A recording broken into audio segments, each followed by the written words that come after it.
is advised. Good afternoon, everyone. What an exciting start to the day. We have probably the most famous tree agama in the entire country of South Africa sitting here on this jackleberry waiting to welcome you all. So hop on, buckle up, everyone. It's that time of day for your live safari through the African bush.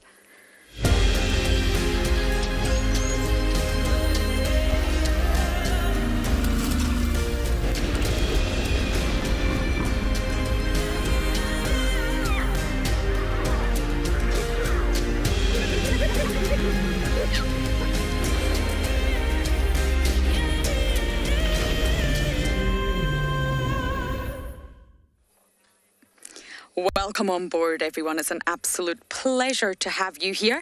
We've came to the exact spot where we find our tree agamas. They are always here, and I think it's fascinating to view them and to learn a little bit more about these unique reptiles.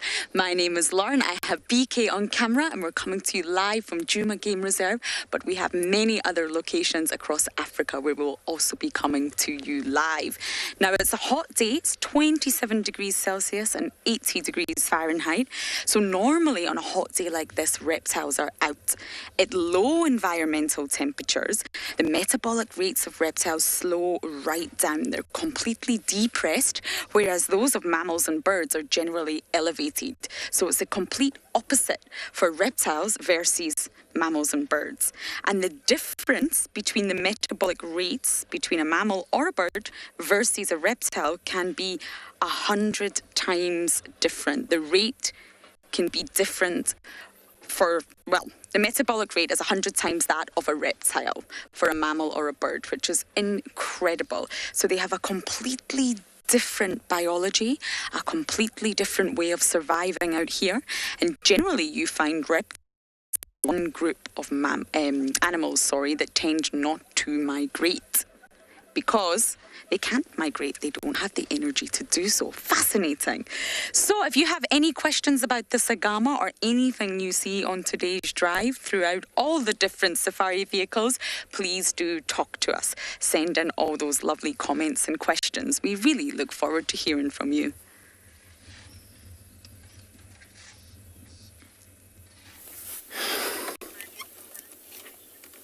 What? Just reminding people how to send questions. Yeah, we'll tell her, Andrew. She's speaking too fast. Good day, good afternoon, everybody.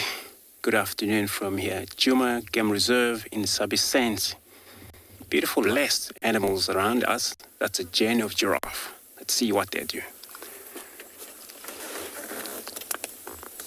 Gen of giraffe we're talking about in Djuma Private Game Reserve in this beautiful afternoon, 27 degrees, 80 degrees Fahrenheit, which is usually during a day like this, especially this time of the year. So everyone, welcome to ask questions from wherever you are in the world. We're back in this live, your live, World Earth Live, feeding this to you right now live. So for you to ask questions, hashtag World Earth or on YouTube, Twitters, we'll be taking your questions.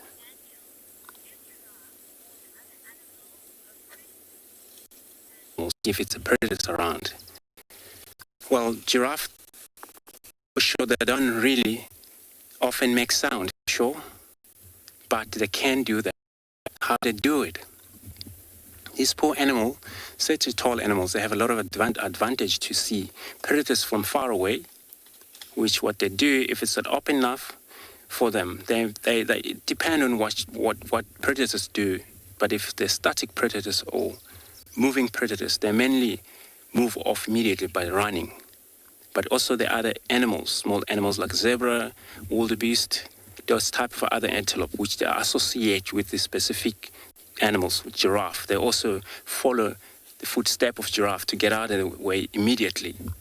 But otherwise, if that predator is static, they turn to stare at one position, keep the sight of the predators always, And then in that case, to alert the other animals, they have to move off the site, but again, back to the very same spot where they were, but continuously. So it makes, these warthogs and every other animal that they're around to be aware of. That could be something that giraffes spot. But of course, they don't actually warn by the sound. A lot of times, they do kind of a sound over a sneeze as well. We can blow the nostrils. That's a sound you can hear. They can make sound, but they don't mainly love to do that. And this is a southern giraffe species we get in these reserves, whole entire Kruger National Park. And it looks like they'll quickly disappear. There's still a little bit of a glimpse of them there. It's not that we cannot see them right now, but they're in that wood. And this is the preference habitation for them, because there are many browsers and they feed on type of thorns, bushes. For that, they don't really eat hard thorns, but these new shoots of leaves will be taken. They have a well-prehensile tongue to able to allow this mouth to select what they need. We'll move on, leave this giraffe alone, check for something else.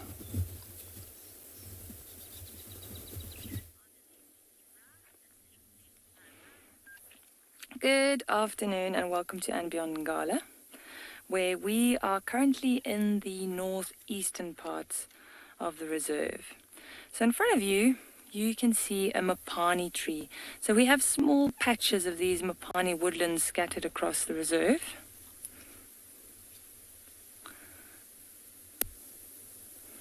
Here's a nice big one there.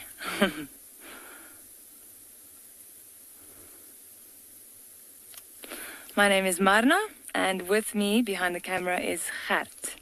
So these mopanis are actually quite special, and almost 48% of Kruger is actually covered in mopani trees. Usually where they grow, they tend to take over. As you can see, there are quite a few mopanis around here.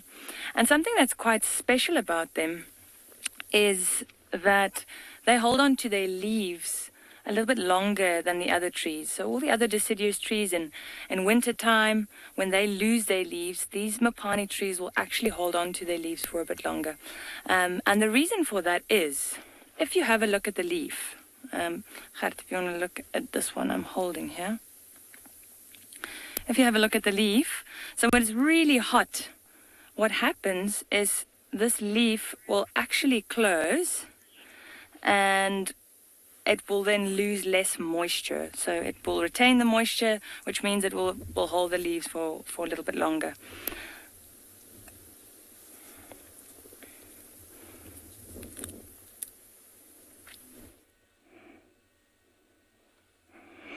Jumbo, a very good afternoon, everyone, and welcome back to the Masai Mara. My name is Isaac, and on camera I have Big James.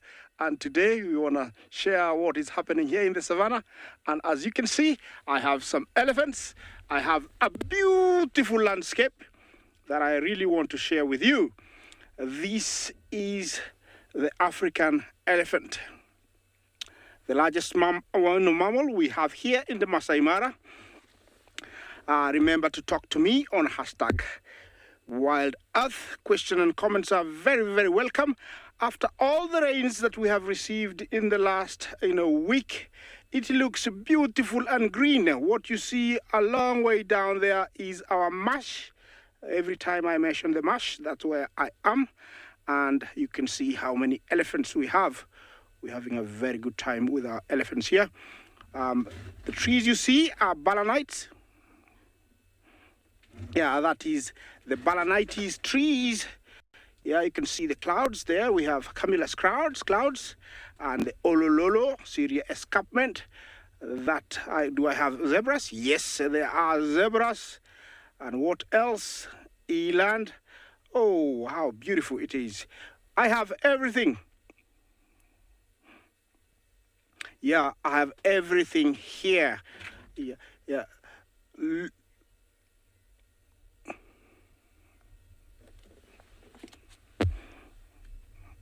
Quoi do you have?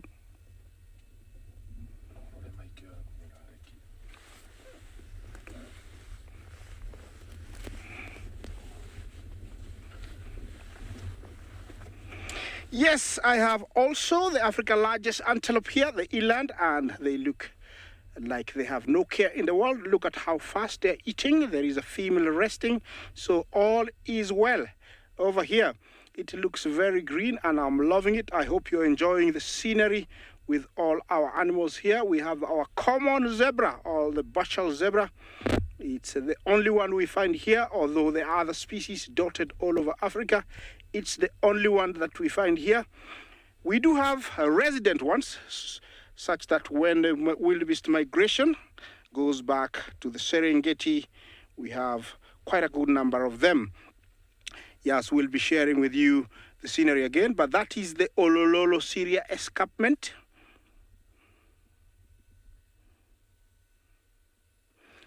Cleo, you asked me what animal likes eating tree. There are very many, and we call them browsers. And to start with, elephant is one of them. There is the giraffe, the eland. We have the small ones like the dik-dik. Yes, and also, bushback. All those are antelopes, and they're grazers, and they love to eat trees. We also have, our giraffe here. So I'm not in a shortage of animals where I've stopped. I can literally count about maybe about six species. I'm so lucky. I hope you feel the same. These giraffes are called Maasai giraffe. And surprisingly, I read something recently which actually amazed me, is that some calves can inherit their mother's pattern. I live to believe that.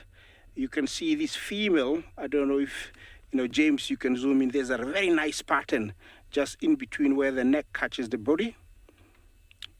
Yeah, there, look at that. Maybe I'll remember that sometime.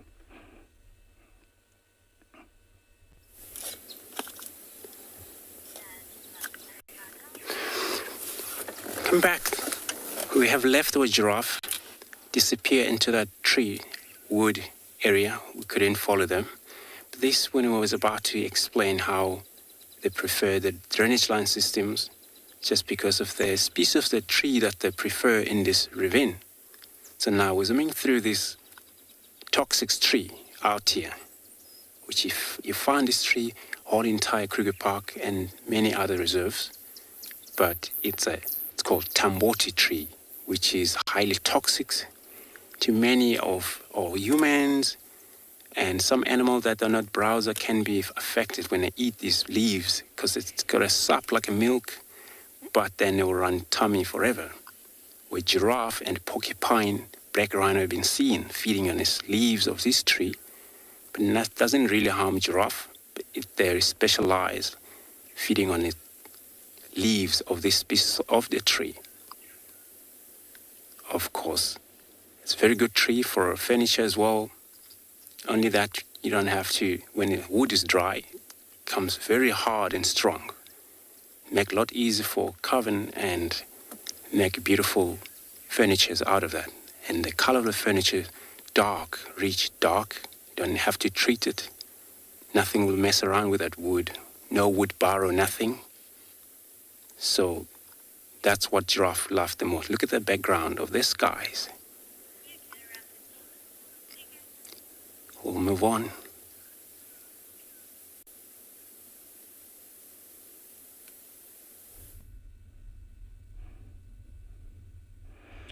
Look at these two beautiful female giraffes. Both of them are carrying a baby each, or you call it a calf. They carry it for a very long time, almost 14 months. And after that, they give birth standing. It is believed that the height of, a female giving birth, when the little one hits the ground, it starts breathing. But I don't think it's true. I think it's alive even when it's coming out. They usually have to stand up quite quickly.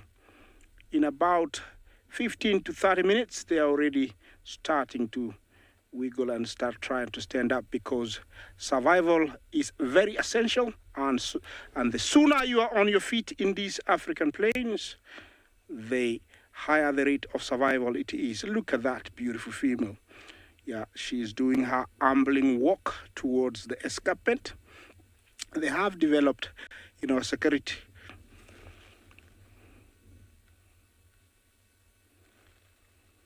Jane, you ask how many types of giraffe we get.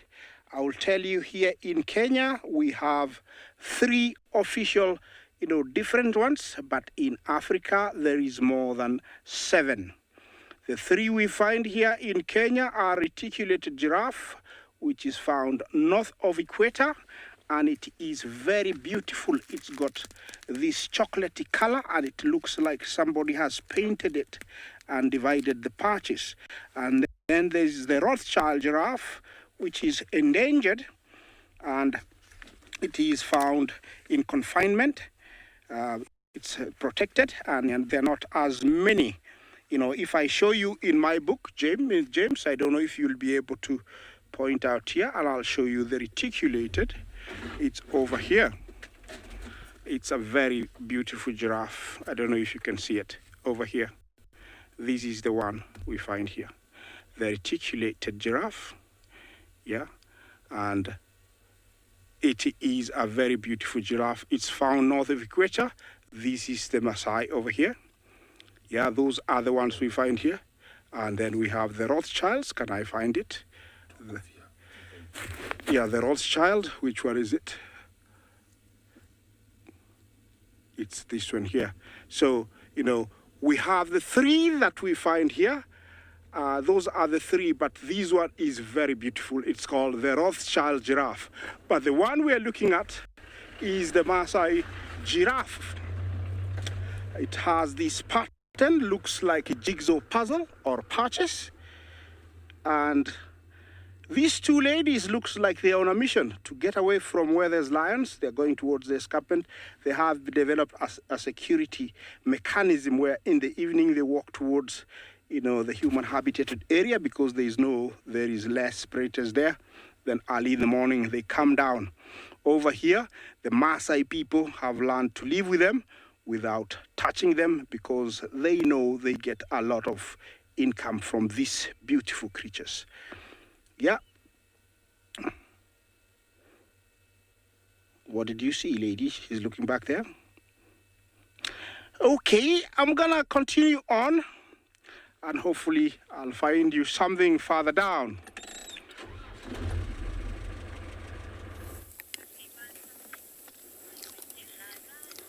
Beautiful giraffe, zebra also been together, beautiful, that's how they do. And that forms safety number. And here we got this female, beautiful female, Nyala, spelled with an N-Y-A-L-A. So here we're looking at a bunch of female, while we're still in these drainage line systems. And this is, animal that they also prefer this area of drainage line, which provide the shelter, but also provide a lot of shoots for them during this time of the year. We just had a little bit of a spitting of a rain a few days ago, and this little green look like that's showing up there where they are. But, they are mixed feeder, not only browse or grazer, they would take both. And the reason I'm saying it's a female is because the male, they grow horn, also dark coat they got. And looking at this female, kind of a yellow but vertical stripe is there.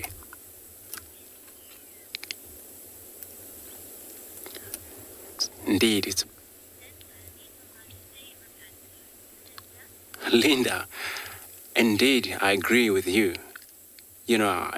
Antelope like this, you can't go wrong with them. They're so beautiful.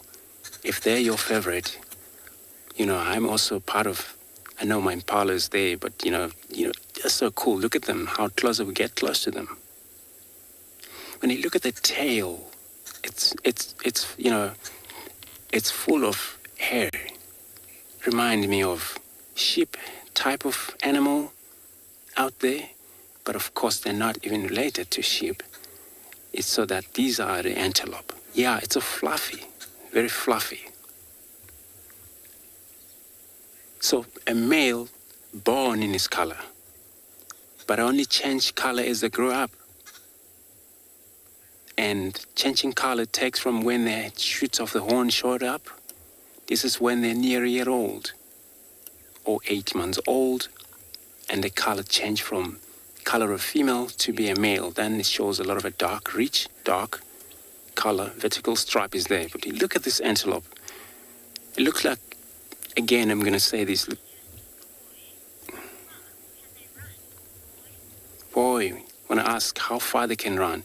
So they won't keep speed as much as impala can, but to get away from the danger they can. So anything from 60, 65 kilometers an hour.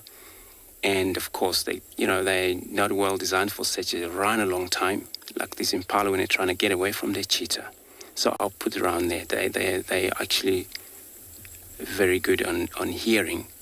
That's what I know for sure. That's why they prefer river, which hearing for them, it's always excellent. Sense of smell, our sight. You can see how they're actually trying to select beautiful grasses, beautiful antelope. So usually when it's dry, you also find them in the very thicket, drainage line system. What they feed in there, they pick up the dry leaves which are falling out of it, down from the tree. But for that, there's a time they freeze, trying to scan around. Look at these ears, looks like a satellite. Goes back, forth, down, while that animals freeze, standing, just to listen for any movement. Because, predators also, they still kill animals that they think are clever, or they're always aware all the time.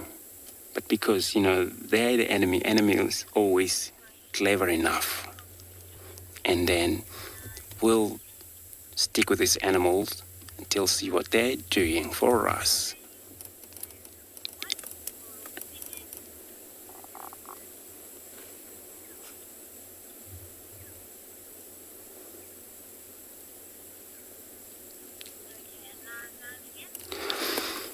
Right, looks like they kind of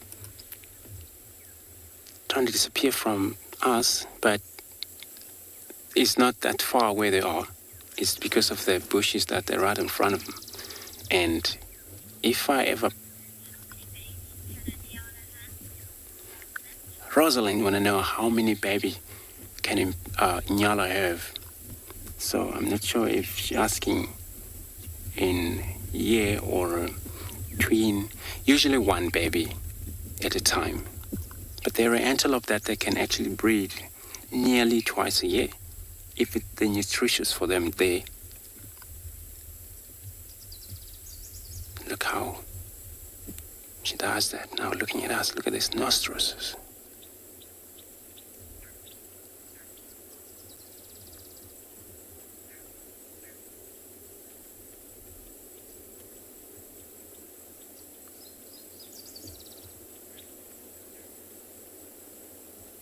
How cute is that?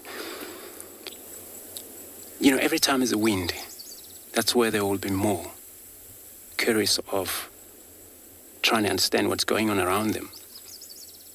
But with them, it's fine. If it was impala, they were trying to get out of this, because once it's a lot of wind, those type of antelope like impala, they do not feel safety in a wood. So they'll move into an open area and check for safety. But with these, this seems to be fine. Might actually have to watch this antelope when they move.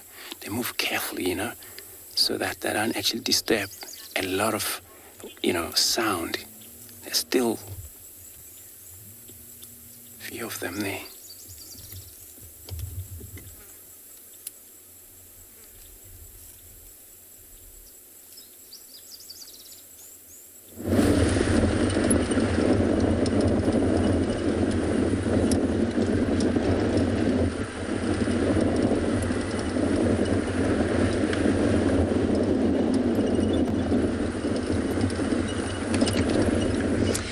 One flat tire later, yes, BK and I did it. We are back on the road. Now we're coming down to Tswalu because it's hot today and we're just hoping that maybe something will be happening at this dam.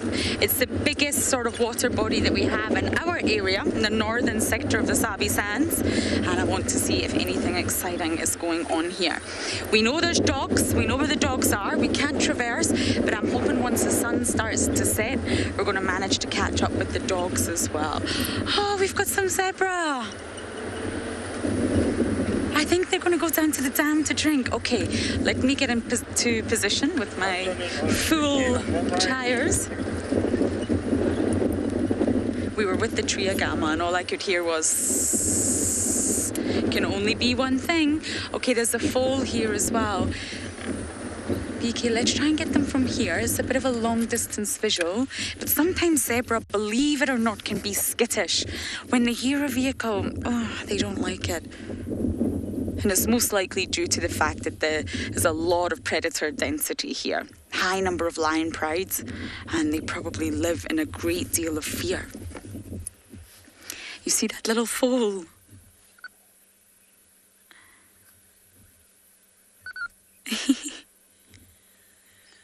Wonderful, wonderful animals. Great body mass, so they really are a prey species that would be perfect for the likes of lions. It would feed a pride, all those hungry little mouths. Now, we talk about all sorts of reasons why zebras have stripes. It's one of the most popular questions when relating to the animal kingdom. And it's said to do with thermoregulation because black and white are so contrasting. They're not even said to be colours, they're said to be shade. Oh, it's drinking. There's one drinking, BK. I don't think I've seen zebra have a drink in a very long time.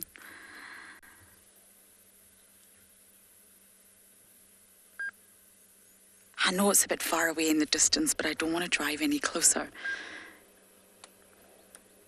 Now, the black stripes of a zebra heat up.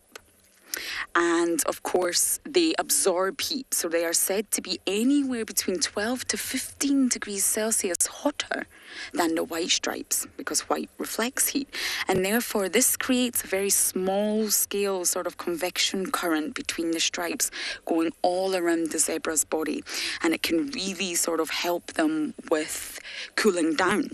And if you think about it, zebras will benefit from an extra cooling system because they digest food much less efficiently than other grazers. They're hindgut fermenters and they're unselective bulk feeders, which means they just eat in bulk, a bit like me. And therefore, they need to spend a lot more time out in the heat, out in the midday sun. They eat a lot more food because they need to forage all day, and therefore an additional cooling mechanism would really help zebras. So it makes sense that natural selection has pulled out a mechanism that can help them keep cool due to their diet and their lifestyle.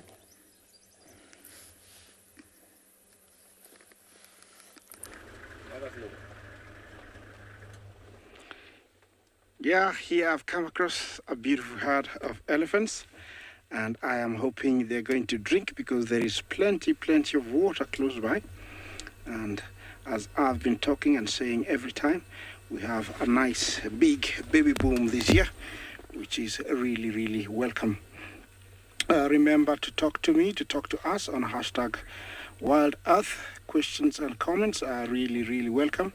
Oh, look at that female. She lost one tusk.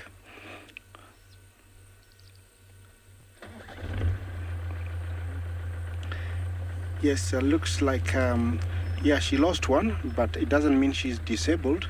She still got one, so she's able to dig up minerals using that and debarking certain trees.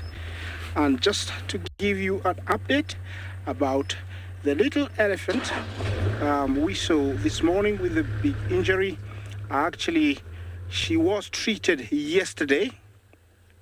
This is the report I'm getting from the seniors of the park. She was treated yesterday, and also today after me calling them, they followed up and she is doing well. I think, and also the herd we saw after her is part of her, so I'm hoping she's caught up with everybody, and I'll keep you updated if we find out more about her. Yeah, that little guy, they can be a little bit cheeky and frisky when they're young and approached by vehicles. They feel so confident, they want to show off. Looks like those are twins, but I doubt. Yeah, everything is well here. These guys have not been hunted for many, many years. That's why we are able to get this close and leave them to do their own thing as we enjoy. And that's what we really, really, really want. I hope you're enjoying this, guys. It's one of a kind live safari that you're on. And this is a beautiful herd. There's a little, tiny little one over there. And the mom is hiding her.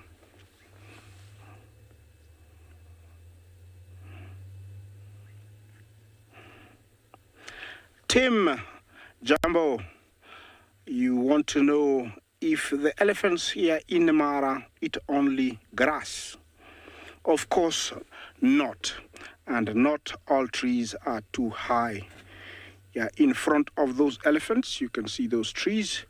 They might be high, but not as high for the elephants not to reach. And also, as you can see, this elephant here is behind that bush. He's eating a little bit of the bush. So there are little shrubs close to the ground. And of course, if they want to eat a tree, elephants are big enough to knock one down.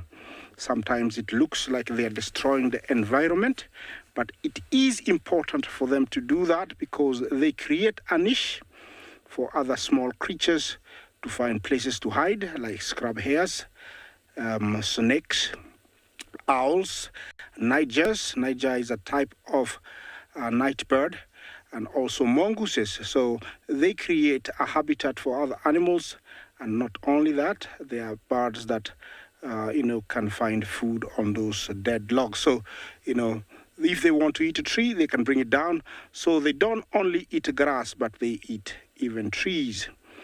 Looks like they're on a mission, and I'm going to follow them so that I can see that little one really close. We can see it's a really tiny one. Very, very small. That could be only a month. Where they're headed, there is water, and I think the matriarch is taking them for a drink. Herds here, small, herds here, or a breeding herd here, consist of about, 4 or 5 fully grown females and their offspring. So in total, they can range from around 8 to 13. That is a typical small herd here in the Mara.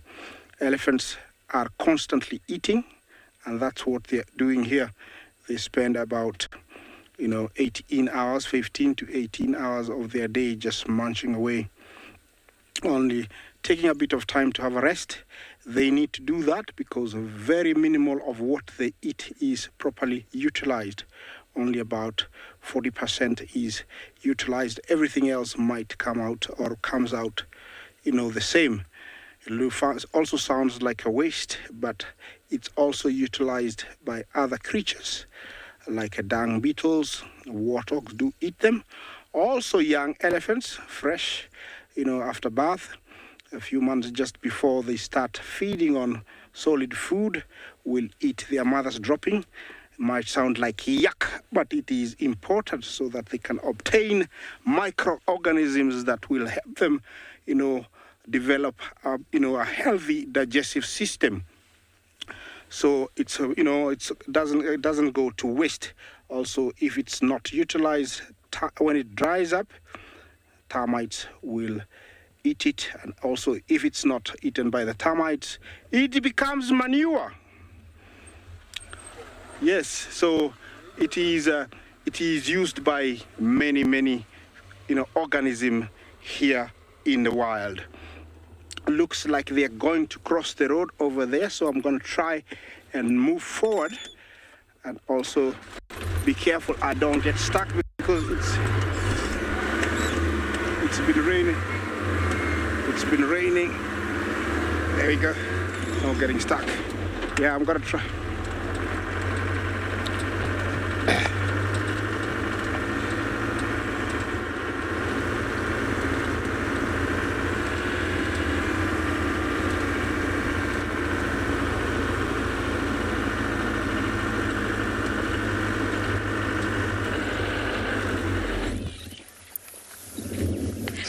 Unfortunately, our zebra disappeared. They don't spend long around the water. They're highly water dependent due to their, less efficient way of digesting. They need a lot of water because they are bulk feeders and they have hindgut fermenting going on in their digestive tract. They need a lot of water, but they're mobile dependent. So it means they can move around. They're not restricted to certain water points. Now, who are restricted to certain water points are the hippos.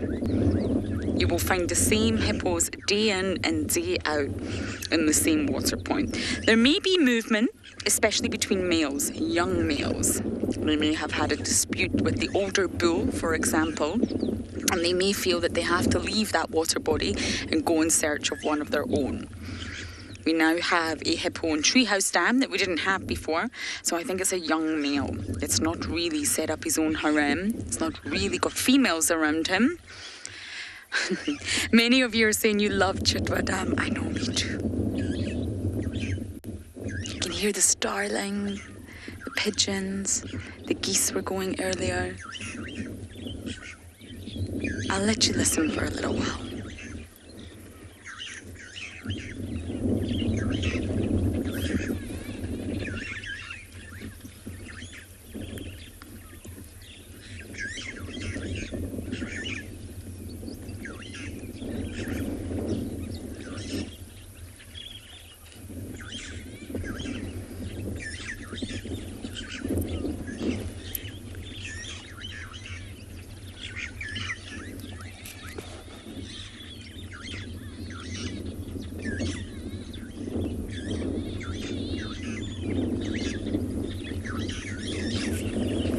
I'm sure you can hear the starlings the most, but also the wind.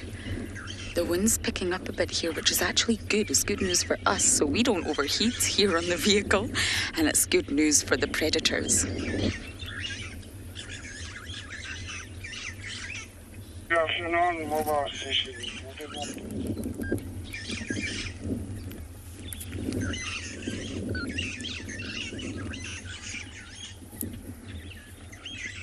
We are sitting admiring the view at Chitwa Dam. It's, admiring the view and the sounds. So peaceful here. Chitwa is a neighbouring reserve to Juma Game Reserve south, and it's a wonderful area to traverse because of this full dam. It's almost bursting at the seams.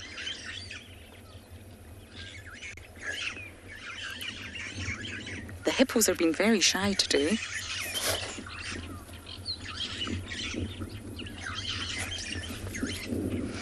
BK, we've got a little lapwing here, blacksmith lapwing just sitting on this island. I wonder if it's sitting on a nest. Let's just take a look. Panaz, you're asking about the hippo's teeth, and we can actually call them tusks on the lower jaw. They're a hippo's secret weapon.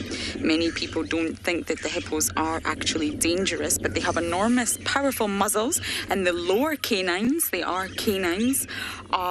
can reach anywhere between 30 to 50 centimeters. So I'm not entirely sure what that is in inches, but 30 centimeters is the length of a ruler, and that's 12 inches. So 12 and above, that's very, very long. So they're modified into tusks, and they are hippos' secret weapons.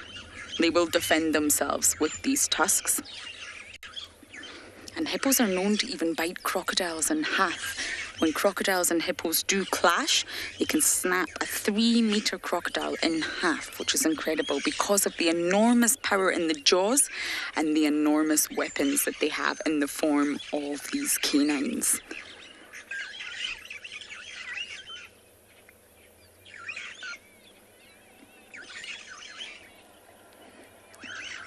The starlings are very active around Chitwa Dam. I wonder if that little lapwing is sitting on something.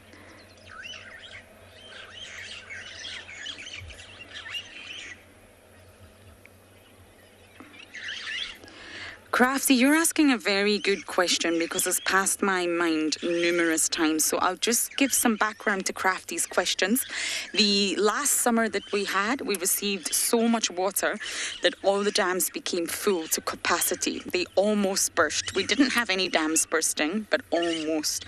Now, what that has resulted in is a winter where all the dams are still full. Look at this dam. BK is going to give you a beautiful view of Chitwa Dam. It's bursting at the seams.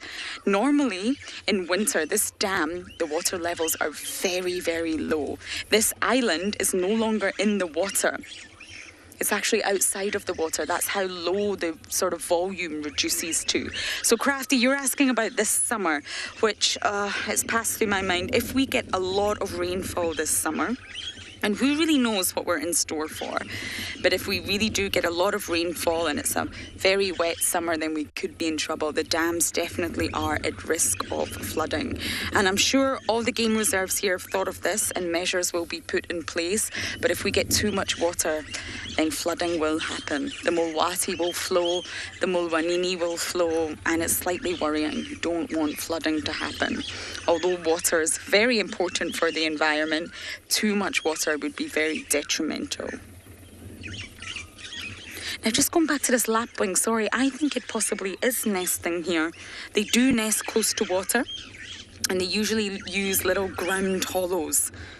So even just a hoof print from an elephant or a rhino in the mud that's dried, they can even use that to nest in. And they can even sort of modify it. They can scrape it.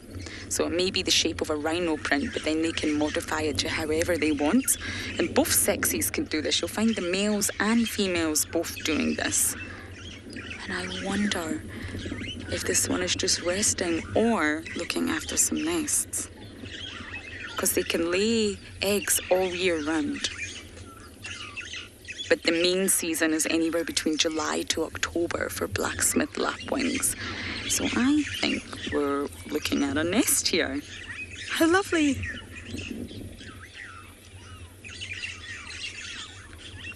Both sexes can incubate, which is also such a lovely thing to see. The male will take his turn to incubate the eggs, and so will the female. So I'm going to sit and enjoy Chitwa Dam for a little bit longer.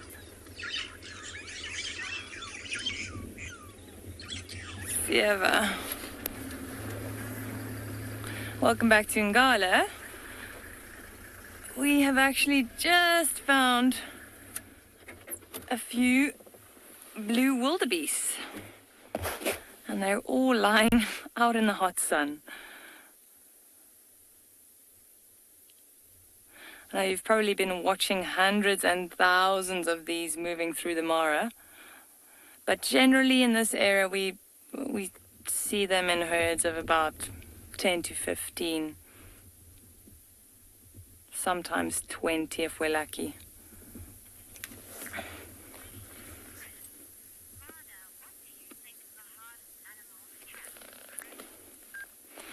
What is the hardest animal to track? I'd say it's probably something like a leopard. Yeah, they are, because they're solitary. It's a lot harder than something like a pride of lions, where you have a lot of tracks. They move together, and also the areas the leopards move in, it's usually quite dense. And they zigzag through the bush. So I think a leopard is one of the harder ones to track. You really have to think like an animal when you're tracking.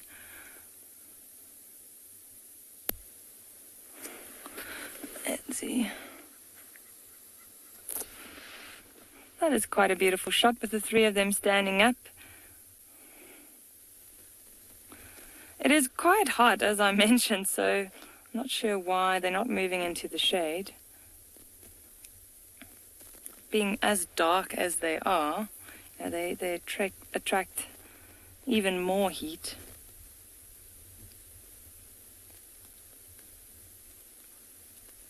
But generally in this area where you find quite a few wildebeest, as well as zebras and sometimes giraffes and impalas as well. we are actually on our way to a waterhole, seeing it as it is so hot. We want to go see if there isn't anything drinking down there. Usually when it's this hot, during this time of the day, most of the creatures will still be lying down, especially the cats. So whilst we're driving through here, we're making sure that we're checking all the shady spots under the shrubs and trees. Marco, what tactics do we use to track animals? So we'll use tracks and signs that we usually pick up on the road first, and then we also use other animals. So we use alarm calls. If we're driving along the riverbed, you might hear grey go-away birds calling, or you might hear monkeys or baboons. Most of the antelopes also make an alarm call, so they make these like bark-like sounds, and so we'll use that. And the nice thing about the cats is that they often use the roads because it's just, it's the path of least resistance. They can easily walk on the road. It's nice and soft. They don't make a lot of noise, especially this time of year when, there's a lot of dead leaves and grass and things, a lot of dead foliage all over. So if you walk over that, it does crunch and make a lot of noise. So they tend to try and avoid that because they want to stay undetected.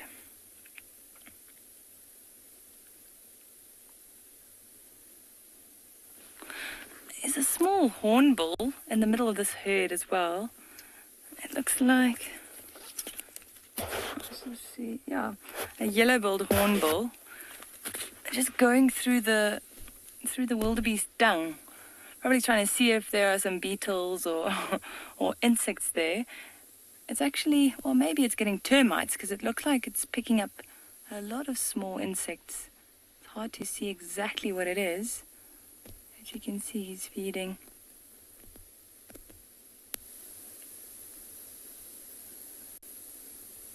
So in this area, we see the yellow-billed hornbill, we see red-billed hornbills, we see southern ground hornbills, which they look a lot different compared to this one, a lot bigger. And then every now and again, you could see trumpeter hornbill here. So I think we're going to leave these wildebeests and start heading towards the water.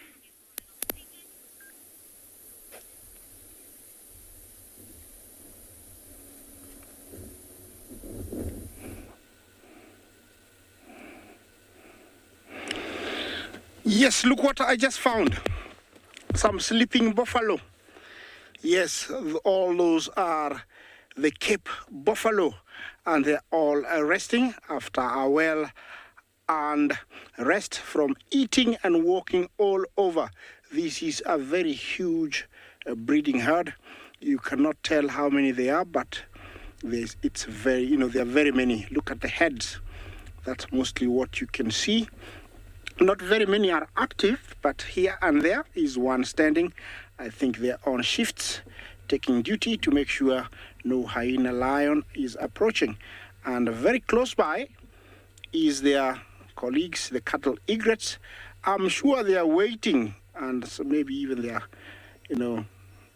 they're asking when are these buffaloes gonna wake up, because it's a symbiosis. They depend on the buffalo sometimes to kick up some, creepy crawlies from the grass for them to feed on. So right now they're also maybe digesting what they ate this morning and waiting to get some rides on the backs of buffalo as they disturb insects from the ground. The Cape buffalo is one of our large herbivores. It's quite big, weighs up to around 950 kilos. And they don't migrate. They're very, they're resident. Here, it's a mixture of male, females, and young ones. We call it a breeding herd. This animal is rarely hunted because there is enough for the large predators. Rich, appreciate your comment. Asante sana. We say thank you in Swahili. Asante sana. Yeah, it is very, very welcome, the kind of weather and the sky There's no those grey clouds. It's just blue, and the sun is nice and hot. And I'm sure even the buffaloes are enjoying it after having almost 5 days of really cloudy, rainy weather. Look at that. Beautiful. Although those are towering cumulus clouds, so maybe in another few days we will get some rain, which we cannot complain. We always want it. Look at that. It's a really beautiful scenery. Yeah, I'm sitting here in my location, hoping to see these guys wake up as we take you to another location.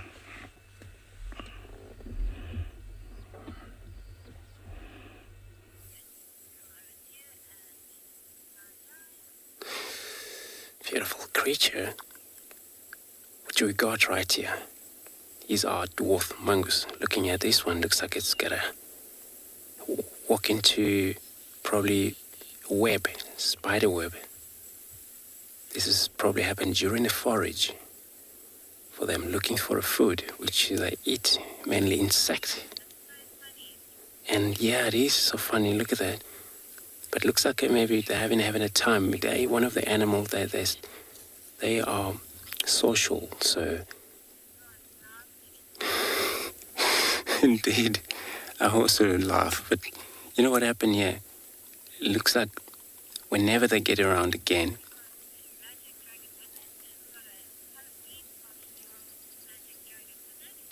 I can check it with, yeah, it is indeed, So what there's probably happened is when they get around again later, this is when they're going to groom one another. This is when the rest going to try to get hold of or clean that web out of that face. It's probably annoying him or her, I think, but it's nothing she can do. It's going to stick around there unless maybe if during the forage, some branches, get rid of it off. That would be so good. Look at these ears. They're cute little creatures. This is one of the animals that I always associate with bird, which is a dwarf the hornbill, the bird we're talking about, which I don't see any over here.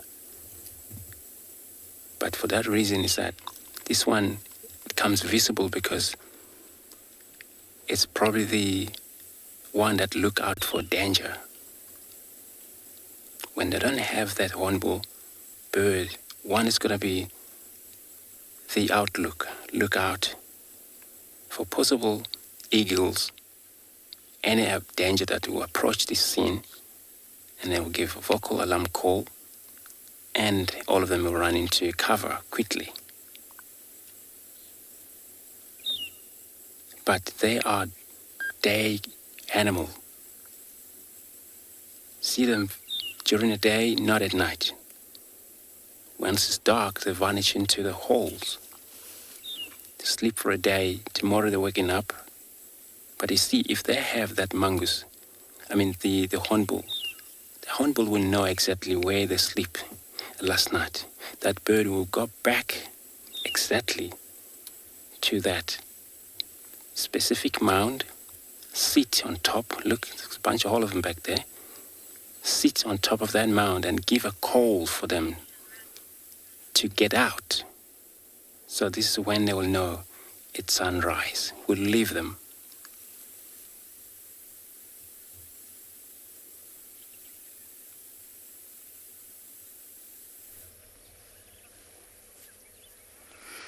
Well, our animal is not running away. We've got a water monitor lizard. There seems to be quite a few around Chitwa Dam. Of course, it's a perfect place for a water monitor lizard. But reptiles in general, I mentioned earlier, they don't really migrate due to their sort of metabolic behavior and the fact that they're ectothermic. But I guess you can include there the loggerhead turtle, or the leatherback turtle is probably the best one, that covers great distances in the ocean, and they essentially could be called migrators. But when you're talking about on land, reptiles tend to just go completely active when they don't get that energy.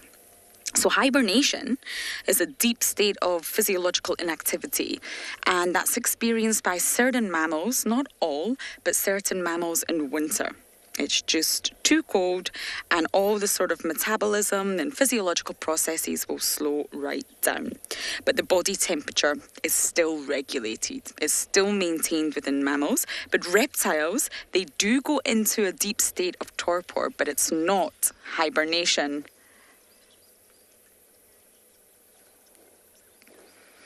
Sandy, you are asking, what is the lifespan of these lizards? Ooh, I do not know. I will have to check that one for you. But generally, reptiles tend to live for quite a long time. I mean, turtles, various different sea turtles, who are also reptiles, can go for 80 years plus. So I'm really not sure about the water monitor lizards, how long they live for, but I imagine it would be quite a long time. I shall find out for you, though. Just going to turn my radio down. So yeah, reptiles that become inactive during winter, they're not hibernating. They're going into a state of estivation. And this is just prolonged torpor, and it can apply to insects, even fish, amphibians, and of course reptiles. But you use the word hibernation. It's not the... Oh. The hippos are agreeing with me there. And reptiles don't have brown fat like the mammals do to sustain them during these periods. So their metabolic rate is entirely based on temperature. If the temperatures are just not high enough, then they are just not going to wake up. They're going to remain in this sort of state of dormancy for quite a while. So it's not just the water monitor that we have here that's a reptile. Sorry, the sun is in my eyes. We also have some terrapins. Now, I just spotted them, BK. Let me try and see if I can find them again. The terrapins go in the water and then they come back out again. But they are also reptiles. They just lead a more aquatic lifestyle rather than a terrestrial lifestyle. Can you see them, BK, or have they disappeared? Oh, I think they've disappeared. At least our monitor lizard is not going anywhere very fast. He doesn't look like he's going for a swim anytime soon, or even a hunt. He's very much enjoying the sunshine, and I'm sure loving the cool breeze that keeps passing by us every so often.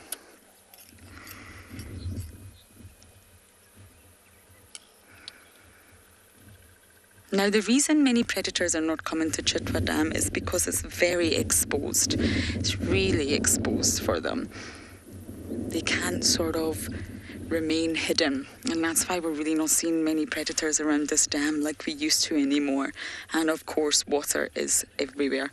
Ah, what a great and very diverse drive so far. I hope to go back and look for Tandy soon. This drive will continue for 2 hours, which is great news. And hopefully we can find our queen.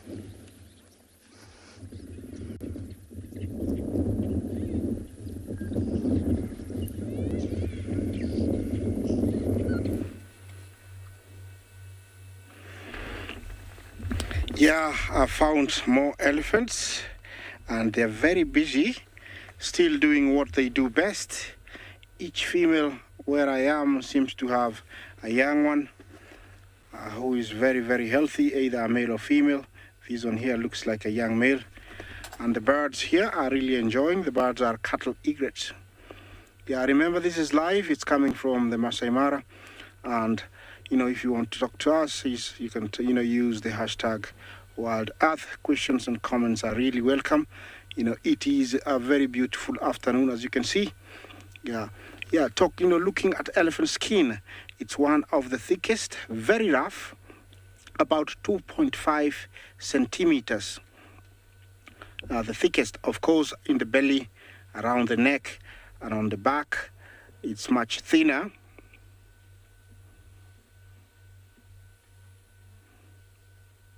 Ron, did you want to know how long is an elephant tail? Well, look at that. How long is that? Is it the trunk of the young one, or... Okay, if it's the trunk, I'll give it about, 6 feet. it's quite a long one, and it can be stretched even more because it's full of muscles.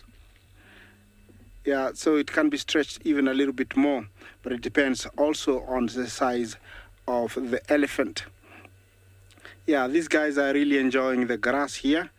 It's not coarse because it's been wet, so it must be very, very yummy. You're looking at the elephant's head, you might think that it is very heavy, but no. On the inside, looking at a skull of an elephant, I wish I had one here, it is like a honeycomb. So it is not as heavy, but the cavity that protects the brain is very, very solid. So it might look like it's very heavy, but for each elephant, it's able to carry it quite easily. Behind the neck towards the shoulders, the joining part is all muscle, very, very strong muscle to be able to handle, so that it doesn't break off. So it's not as, solid as you may think, and talking, looking at the head, we might talk about, those tusks. They are, modified incisors that have grown outwards, and they're very useful, used for fighting and also for digging minerals and debarking trees that have got, when they need fiber. The other teeth are all molars, and they have about 6 sets of them, each wearing out about 6 to 17 years. So usually when they wear out, most elephants surprisingly, starve to death. Hence, they say that there's an elephant grave because elephants have been found in marshes where they end up eating soft foods.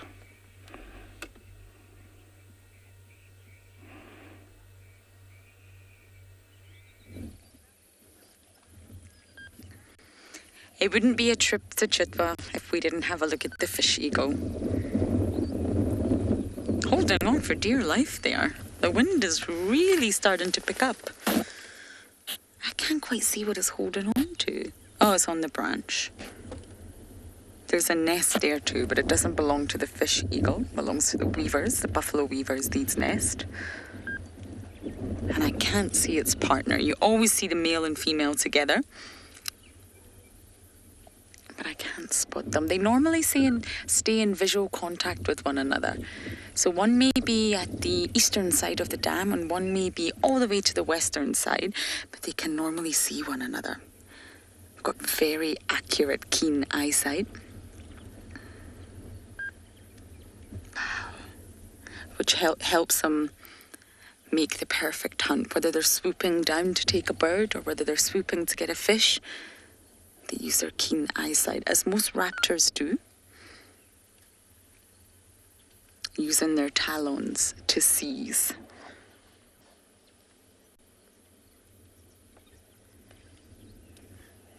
Many of you are saying it's such a beautiful bird. It really is. I don't know what it is, whether it's the contrasting colours or just that pure white head. I'm really not sure what it is, but they are absolutely stunning. The body's not black either. It's a gorgeous chestnut brown. The colours just really complement one another.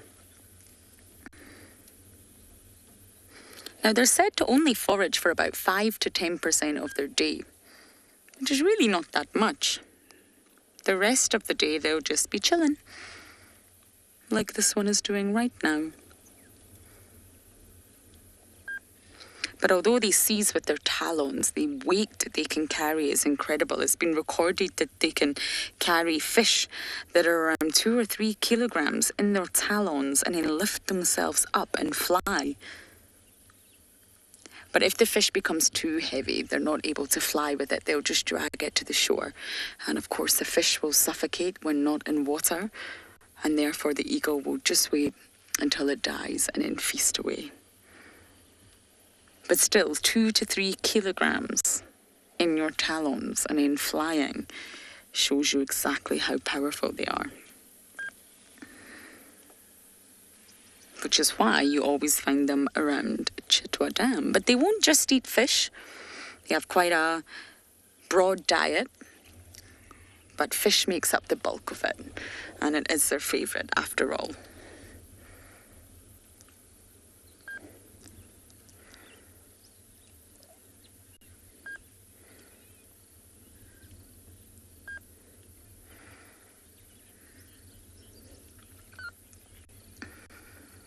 Poppy, you're asking, do they only eat meat or do they eat other things too? I only know them to be carnivores. So I don't think they supplement their diet with seeds or fruits or anything like that to make them omnivorous. Their diet is really made up of fish, but then they will also eat birds. We've actually seen fish eagles. Beaky and I, actually, a fish eagle swoop down on a pigeon, and they'll feast on reptiles and small mammals, but you won't really see them foraging as such for seeds or berries. They are carnivores. As with most of the raptors out here.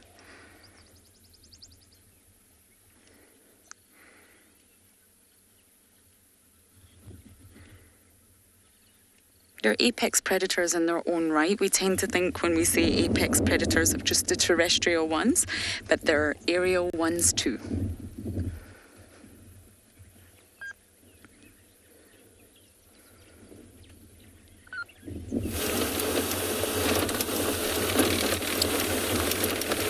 Hi. So, my plan for this afternoon, I'll be looking around for possibly wild dogs. I know they were seen not far from us, but the eastern boundary inside Torchwood, that's where they are. I know there's some few guys trying to go there and locate them, and they will give us update what they will be up to. So for time being, I'm just gonna check few roads. If we ever come across anything, then we'll share from there with you guys.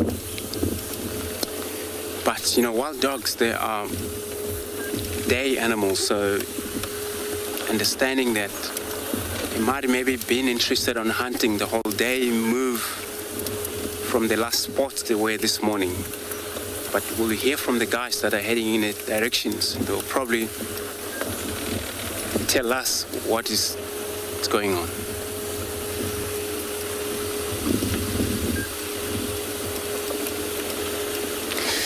Tom, it's a good question that. So, in this area, I always been part of a northern sands here, where these packs that we have seen quite often is a pack that I normally seen. But, you know, of course, I haven't really worked in an area where it's a higher density of wild dogs. And I only remember the huge packs of dogs that I seen ever was about probably 20 in a group. That for me, I think it was ever, you know, biggest packs of dogs in that year.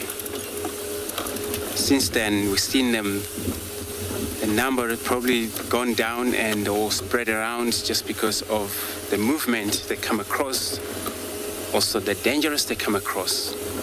It's come from how they hunt. When they hunt, they're always on the mission of running all the time, and they don't have a choice to look for a safety when they chase a species, and that's where a lot of time, you know, they get killed by lions. Mainly lions would be a serious merger on their lives. So now looks like it's just the two hippo that we can see from the other side. And this water, it's Beverly Souk Dam. This is where we are right now.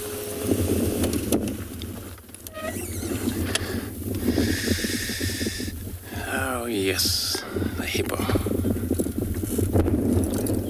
Looks like they haven't yet been interested on moving around a lot. Looks like they've been spending the whole day in here. These two. Looks like probably maybe a mother and a young one.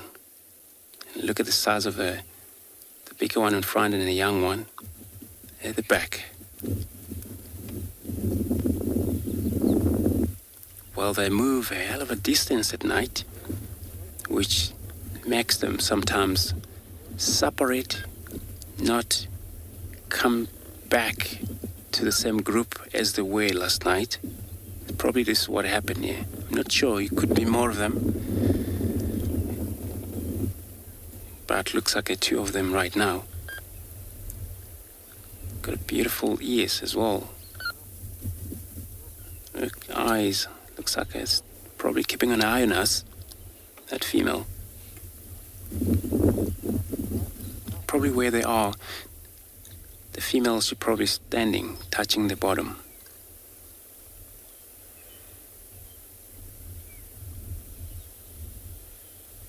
These are dangerous animal.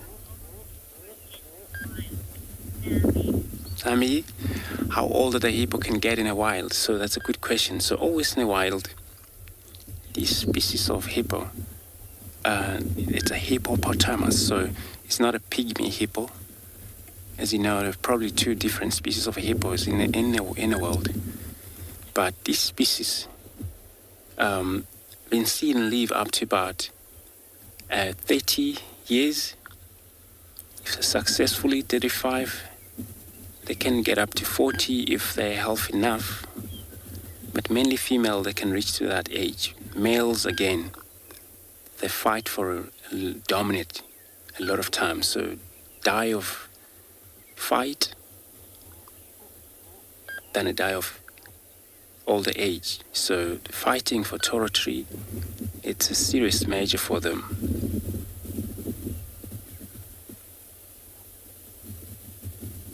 So gestation period for hippo, it's about 8 months.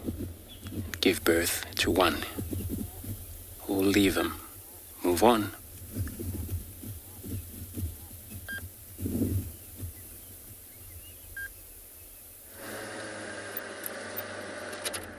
We've just spotted some male Inyalas.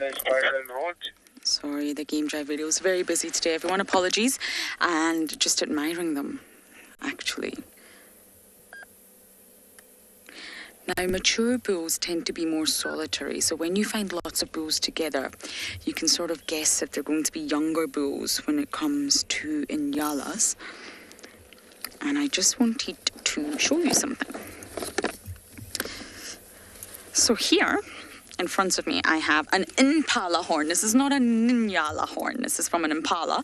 But fundamentally, it's the same thing. So what I want to show you here, this is bone. Exactly the same. I'll put it down, BK. Exactly the same as the bone that we have. And it grows externally from their skeleton. So it's attached to their skull. And if you look very careful, you can see inside all the sort of complexities of the bone. And then I'm going to turn it round right here. And you are able to see this exterior. Now, this is keratin, and it's very, very strong. I'm going to try and... I can't even break it. It's layer upon layer of keratin, which is a protein in the animal kingdom that's really prevalent, and it's in our fingernails, it's in our hair. It's very, very strong. It's on a tortoisey shell, a turtle shell, horns, hooves. It's so prevalent, and it's built from layer upon layer. So what you have here is bone covered in keratin, and it's actually the keratin here that makes these ridges. And impalas, they are different from Inyalas. I'm not trying to compare the structure or the shape. I'm just trying to show you that an Inyala horn is also the same. It's made from bone and covered in layers of keratin. Each antelope species will have a different shape. So if I just show you the shape of the impala, for example, it's very obviously impala right here. If I was an impala. But I'm not. And it's ridged so that they can lock horns, because male impalas have a rutting season. It's highly competitive and they will fight. And they'll absolutely clash horns like this. So these ridges are for them interlocking. But when it comes to Inyala, I think we've lost our subjects, BK. We had some Inyalas for you, but they have disappeared. When you look at Inyala horns, they are shaped completely differently. They're not similar in any way. And it makes them easy to identify, and you can normally age male Inyala this way. But they're very, very aggressive when it comes to fighting. They'll avoid fighting at all costs. There's not a rutting season like there is in Impala, so their horns are not ridged the same way. But when they do fight, they can actually fight to the death. They avoid this by using lateral presentation, which is a sort of visual dominance display. Look at me, I'm big, I'm better than you, don't try to compete with me. So it's almost a passive method that they'll opt for first. And if the more submissive one sort of bows out, then the bigger one will be the dominant one. But if they both are not going to bow down at all, then it will lead to fight. And they can fight to the death, which is rather sad to see in antelope. Normally when it's an equal match, this happens. But sadly, our Inyalas here did not want to play ball.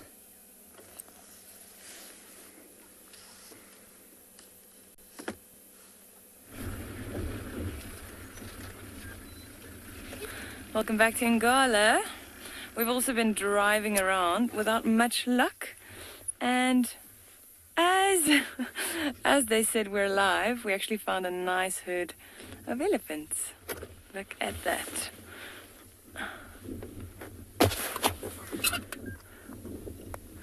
Oh, my screen is not working. There's actually a tiny little calf in front of this female here. It's just coming out.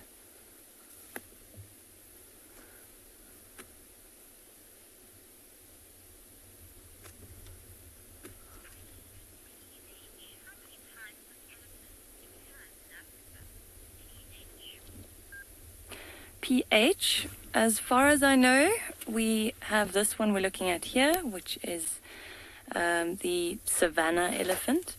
And then there's also the forest elephant, which you find more towards the equatorial belt. And they're slightly smaller compared to these savanna elephants. You can see there are a bunch of them in the back there. You just see there's another big one just flapping her ear. She's in the shade. Just trying to cool down. There is a nice breeze coming through though. And they are actually heading in the direction of the riverbed. So I don't know, those of you that tuned in yesterday afternoon might have seen we had a massive herd of elephants drinking in the riverbed. So that's probably where these elephants are heading as well.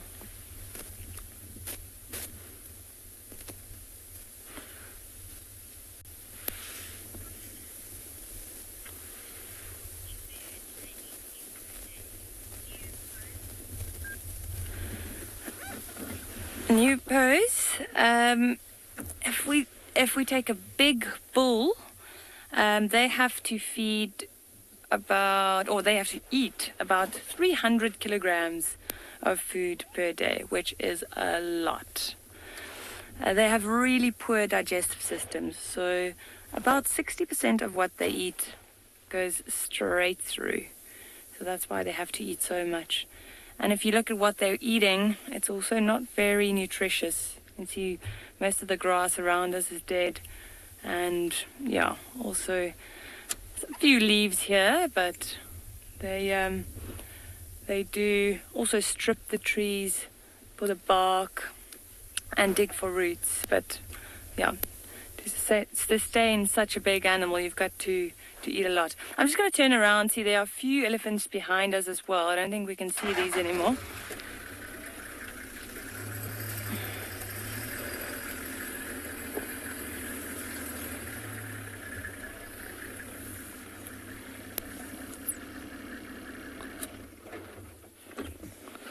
There you go. That's a little better.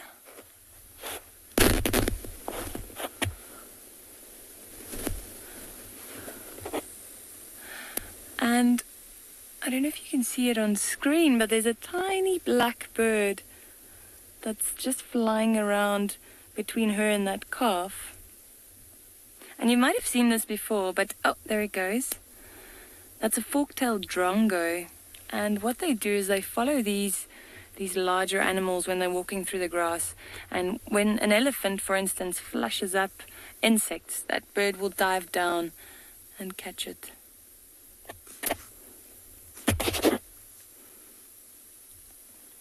See, she's got a stick there that she's stripping of the bark.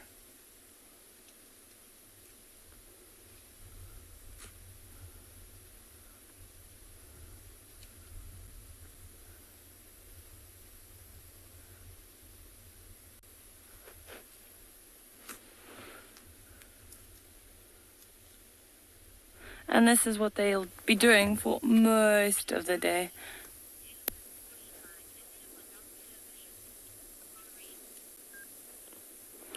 Ari, I'd say much like ours, they can't really, they do feed into the night as well, and then they can't see too well, but yeah, not much better than your own vision.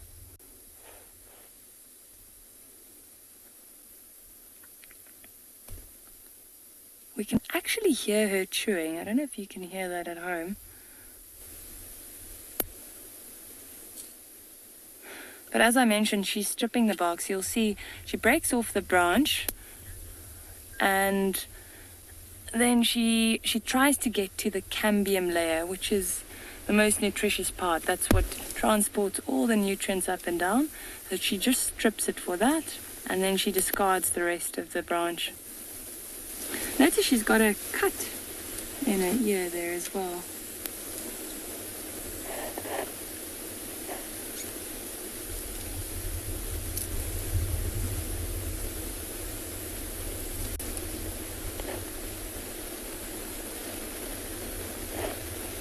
What a beauty.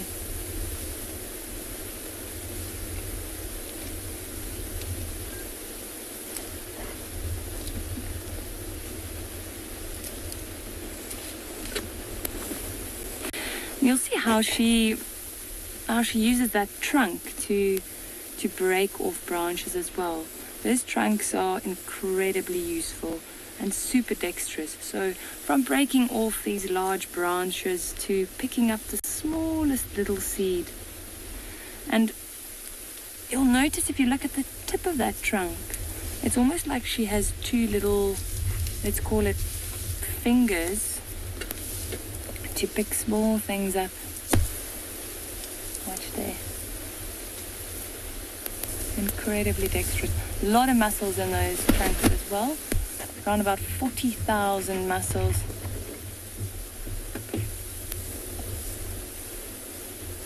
Pele, how soft are elephants' ears? I've never touched an elephant's ears, but I would think that it would be quite soft. The skin is quite thin around their ears, and then it's cartilage around, so I would think it would be quite soft. If you have a close look at those ears, you can actually see the veins and arteries running through the ears. It's really, really thin. They are disappearing behind us again. All right, I'm going to try and turn around again, see if we can get another view. They're moving quite quickly. I think like I said, I think they're heading towards the riverbed.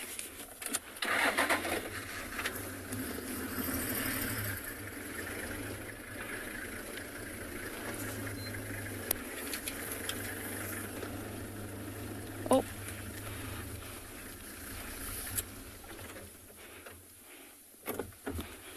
Yeah, they're moving quite quickly.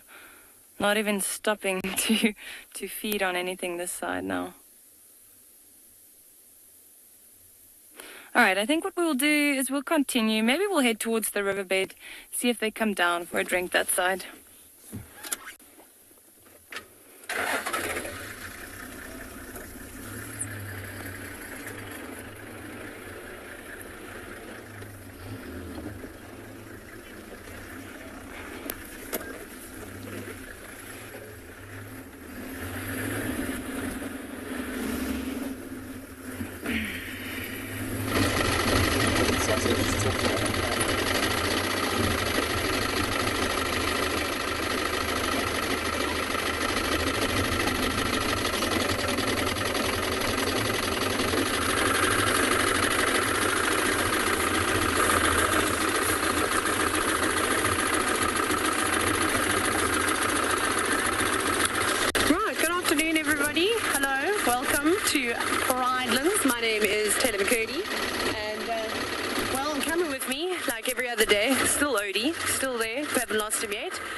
out this afternoon, hoping to find some wildlife, which seems to be avoiding us like you cannot believe. Anyways, we're on our way towards Leopard Dam, which is a lovely watering hole, but it's been very quiet the past couple of weeks. There hasn't been much, just every now and then things are coming down to have a drink.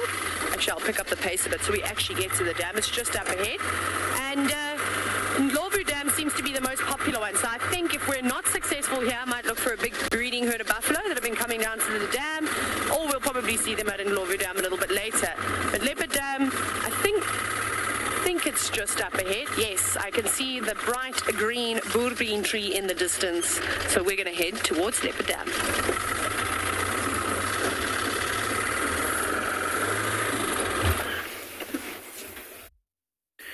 Good afternoon, everybody. It is a blazing hot afternoon here at Tswalu. And my name is Moritz. Behind the camera, as always, is David. Hello. We just found the large southern pride female. You know, that one that we found the other morning that's busy lactating, but she hasn't shown her cubs to us. She has gone through the block. As you can see, it's quite thick over here. So we're just waiting. It seems like she's stalking something. We saw some red hartebeest as we came down the hill or down the dune, which is where she seems to be moving. So we just want to see if she comes through or what the plan is before we reposition ourselves. But very exciting to see her again. Hopefully, you know, if she does make a kill, she might go and fetch her cubs and bring them to the kill, or, you know, she might even take us to the den site itself. So very exciting to see her again. It has been quite some time. Last time we saw her was Monday morning. So we've been looking for her and seeing if we can get her to show us where the den is, but she's been hiding pretty well. So hopefully today will be the day. If not, and if she goes flat and nothing happens further, we will be going back to the rest of the... Yeah, I know, guys, I'm also holding thumbs so that she can do that. But if she does go flat and she's not interested in showing us anything, we are going to be going back to the rest of the Southern Pride with the cubs, you know, the other cubs that they've got, because they were looking like they were wanting to hunt this morning already, which they didn't do. So we want to see if they don't want to, you know, give us a show. But I think for now, we are going to just make sure that this girl doesn't want to show us something truly special. And we don't want to drive just into the block because we don't know, you know, where she might pop out. And we also don't, if she is stalking indeed, we don't want to take away her chances or, you know, mess with the chances of the antelope. Us making a noise might, you know, mask her making noise, and that could cause her being able to get too close to the animals and being able to kill. So we're just going to, as soon as we see her again, and we've got an update for you, we're going to come back here and we'll show you.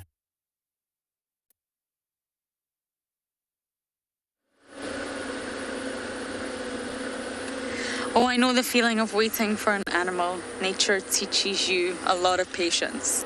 That's one thing I learned out here. You'll have days where everything's thriving, and then you'll have days when, well, nothing happens. But my plan is to go back and just have a little look around for Tandy, just because we know her cub is in the area. She left her cub here, so they have to be somewhere. And I would also like to know if she's had some food. She was very skinny this morning. She really needs a meal, and I have no doubt that she will get one. And then once it gets a little bit later, we're going to pop to the hyena den. We've already been to the hyena den, as always. It's the first place I go. Don't I, BK? He's not rolling his eyes, I promise. And it's not active. I think morning time, really early in the morning, is the window for the hyenas. But I will try once it gets a little bit cooler, and hopefully we shall see some hyena action. See how our little cubs are getting on. Now, the reason I'm driving the Mulwati is for two reasons. I want to see if we can spot our spotted eagle owls, Sepic's mom and dad, and to also see if we can spot any sign of Tandy and where she may have left her cub. It's somewhere. She really doesn't travel much with her cub, not as much as other leopardesses, and I wonder if it's just an age thing. She's getting older. She's suffered great loss. Even in this litter, the son that she has had a litter mate and she lost it. So again, I wonder if that's why she's really not traveling much with her cub, and she keeps him stashed secretly. And he's getting older.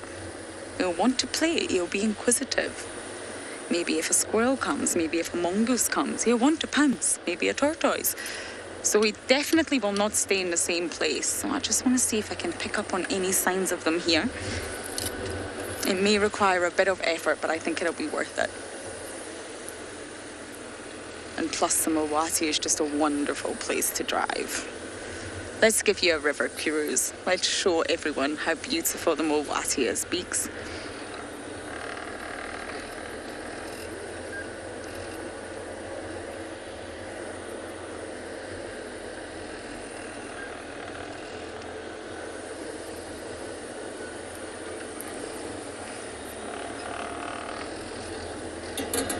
Isn't it wonderful? And last year during the summer, I touched on this earlier, due to the high sort of volume of water that we had, this was flowing. The Mowati was actually flowing, and we were not able to drive in it anymore. Can you believe that?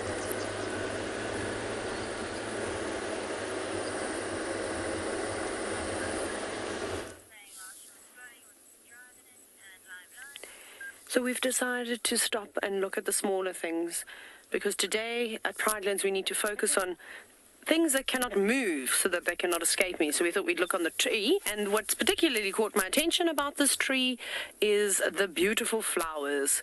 And I'm sure that the other safari guides have told you loads about these trees, but it's one of my favorite times of the year when you get the lovely sort of sweet scent. And my tent is right underneath a knobthorn tree, so I constantly get that lovely smell filling my nostrils. But there they are, beautiful pinkish purple stamen. That's the part of the flower that you can see, and then of course the white bit.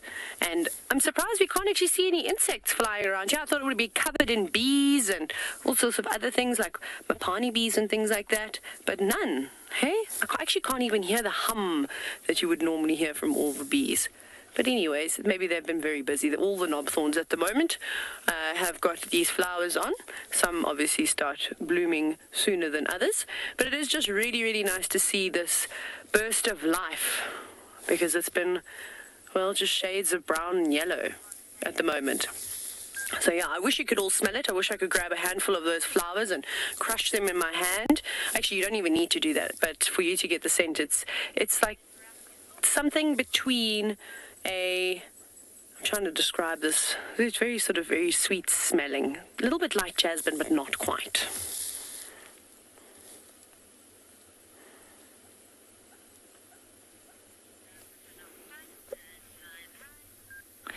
So we've come down to the riverbed and we found some elephants drinking. So if you look at the one that's on the left-hand side there's a muddy pool next to it. So we've been watching over the last day or two, we've been watching things like baboons and kudus and all kinds of animals drinking from this murky puddle of water. And you'll notice that that elephant isn't really touching that water. He's smelling, but not too interested. Look at that. Not going to drink that. So if we move over to the right, you'll notice that that large female and the two younger elephants with her, they are digging for water. So elephants have a preference for clean water. So often you'll find they come down to the riverbeds, they dig these big holes, and they find nice and clean water in there. You can see all the sand and water all over them as they've been trying to cool themselves down with that water that they've found down there. And they've been pushing each other around as well as we arrived.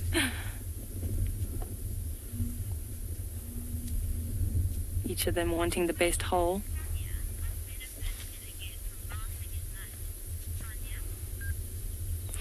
Sonia, when they bathe in mud, it covers the skin, so they'll, well, I guess it's almost like sunscreen for them. So they cover themselves in mud, and that protects them from the sun. I guess it also helps with parasites and things. I know rhinos and other animals like buffaloes that like to wallow in the mud and roll around in the mud. Firstly, it keeps them cool, it protects them from the sun, and it also suffocates, if there are parasites, it suffocates parasites and helps get them, or get rid of parasites. But at this moment, you know, they're just playing in the sand, trying to get to the water down there. Watch that female digging. And yesterday we actually also went to one of these holes afterwards, and we were checking how deep that hole went. And the hole that we checked was about 1 meter deep.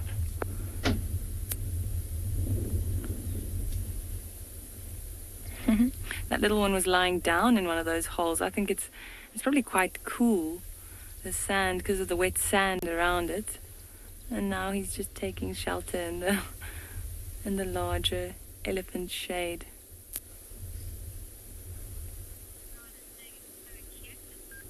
Ron, I agree. This is really, really cute. There's a little vervet monkey on the bank. Hey, you've got it, Gert. Oh, he just went behind the bush. He's probably also thirsty. And what often happens, there he is. What often happens is when these elephants leave this spot, you know, these big holes will still be left behind, and other animals will come down to drink as well. So they're helping out the rest of the animals as well. Look at the one in the middle. He's like on his side with his head in the hole. That is crazy. And the back legs are like stretched out as well. That is so cute.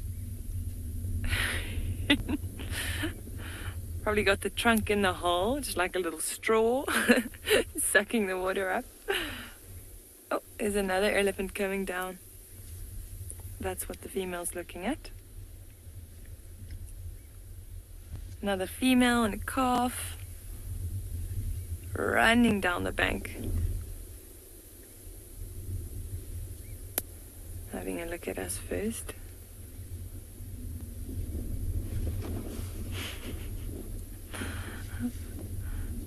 Oh, the other little one's also down. Look at that. That is adorable.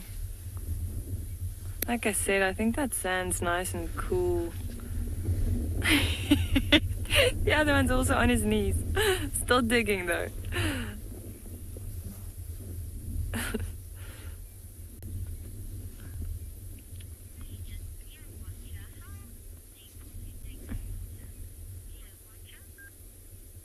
Deer watcher? It depends on the time of year. So in winter, and we're now heading towards the end of winter, you know, then it's normally quite dry because we hadn't gotten a lot of rain. So then they'd have to dig a lot deeper. So like I mentioned, the hole that we saw yesterday was about 1 meter. There was another hole next to it that was a little bit deeper. That was almost 1.5 meters, I would say. But in summertime, there's a lot more water available, but we still see them digging every now and again. But then the holes are quite shallow, just because the water table will be a lot higher.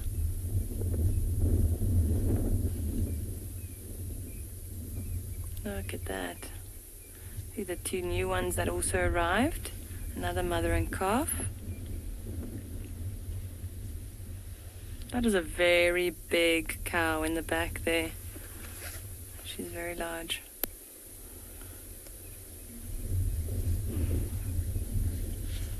MARNA, come on.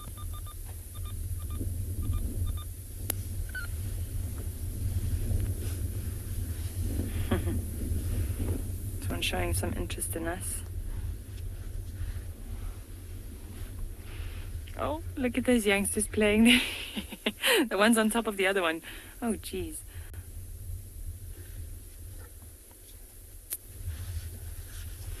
These females probably wish they could do the same. Not as easy for the larger elephants though. They can't just roll around and get up that easily. They've got a bit more weight to them. Okay, Mom's heading off. Now, this large female decided that playtime's over and she's heading down the riverbed, and you can see all the others following her now. There's still one that was with her. I think it's that one trying to get up.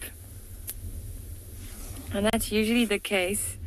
The matriarch will lead the rest of the herd, so she'll decide where they go to feed and where they'll drink. And they'll all follow her. She's the most experienced animal. So it's quite a small herd though. Looks like they're all moving off. We're going to continue down the riverbed.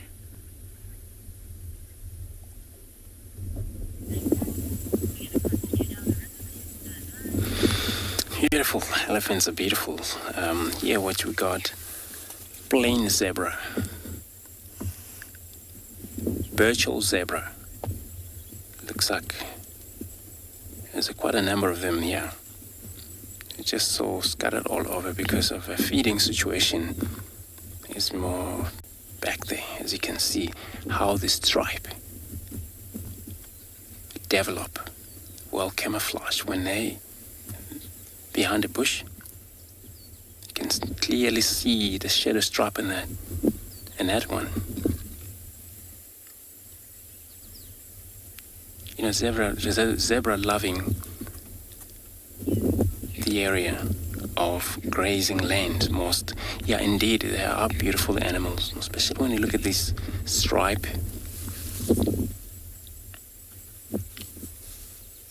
So like I say, there are a few of them there. And it was one of the foal, the back there, one of the baby. Probably will come out soon. But, you know, they are enjoying grazing. We talk about the mane they got. Look how beautiful. And it's only half of their head and the neck coming out of behind the marula tree. But it's gorgeous mane they got right on top of their neck. But with them, with the zebra, this is what then the mane are right on their neck. You know, this is, look at these now, oxpecker that just arrived. Since that linear parasite ticks. So that the mane on the neck, this is how we tell whether the zebra is healthy or not. But once they're not healthy, their mane falling off sideways.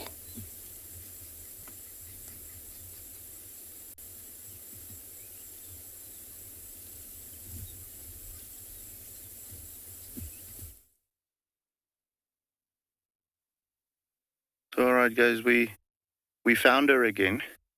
As you can see, she's not as interested in hunting anymore. The red hartebeest that we saw is probably at her 12 o'clock, the way she's looking right now. So she's definitely keeping her eye on it. We can't see the red hartebeest currently, but they're probably about 200-300 meters away. And I think the wind is just a bit wrong for her at the moment. So she might actually wait for them to come in towards her. But it is definitely that female that we had the other morning, the one that we're looking for to show us her cubs still. The large southern pride female, the dominant female in the pride, and the leading huntress as well. So very cool that we found her again. There is definitely some good suckling still going on. Those suckle marks on her teats are looking really good, or very well worn, if that makes sense. But yeah, it is still a little warm, so I don't think she's going to do too much now. She'll maybe just allow everyone to come towards her. It is a perfect spot behind some cover that she's got at the moment.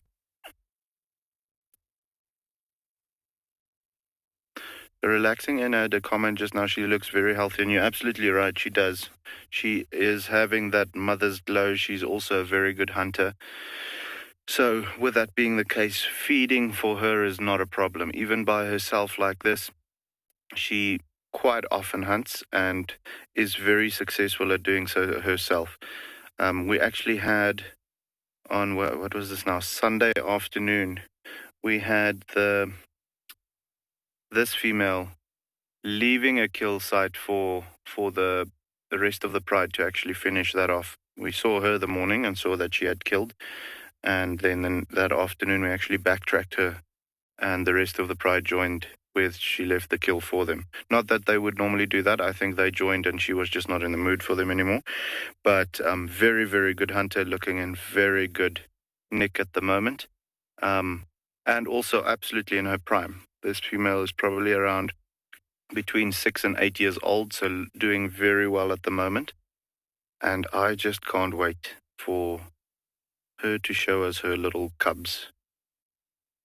The fact that they're not in the pride yet, guys, it means that they probably not even a month old. So, I mean, you can just imagine how cute that must be. They'll probably be as big as maybe her forearm at the moment, maybe even a little smaller. So, yeah, I'm very excited to see that. She's also just like that female cheetah that we had yesterday that doesn't want us to know where her den site is. You know, it's a mother's instinct. As soon as we start following her, if she's not desperate to get back to the cub, she'll mislead us. She'll walk in circles and then go and lie down for an hour and do all of those things. And then when we lose interest, that's when she'll go to the den again. So there's one of two things that's going to happen. We're going to either get her on the perfect day where she has to get back to the cubs and she's going to show us where that is, or she's going to show them to us when she wants to.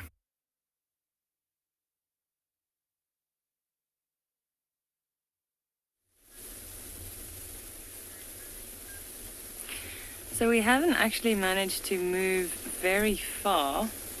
There was a boisterous young bull elephant, the one you can see on the right there, that's been running around like crazy. Every time we try to move a little bit closer, like he puts his ears out and puts his head up and he starts trumpeting and running around in the riverbed. So I don't know who upset him, but we're just going to sit here and watch them drink for a little while longer. The rest of the herd has moved on. They're already on the opposite bank. This large female still digging. And this is the little troublemaker. The one running to the left here.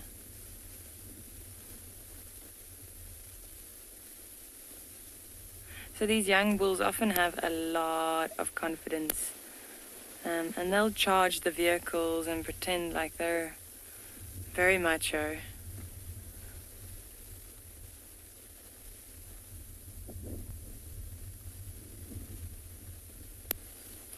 But when they're that young, you kind of just have to stand your ground. Otherwise speaking of, to the right, there's an elephant coming down, a young calf that's not very happy with us here. Kind of just came out of nowhere. Oh, watch the tail. So notice when an elephant isn't very happy, they'll put the tail out straight like that. Oh, another one running down. And ears out. Trying to make himself look big.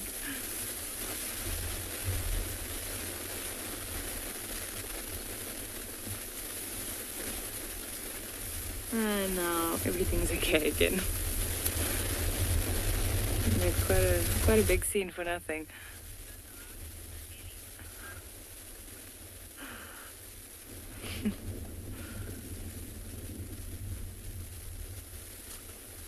Yeah, I think we're giving them a bit of a fright because where we're positioned at the moment, we've got a nice view of the ones down in the river digging, and we're a good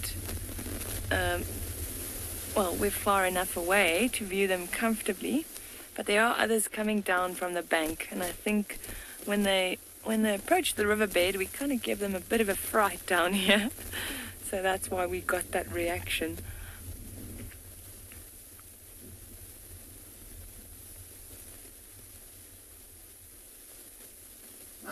Oh, female chasing that youngster.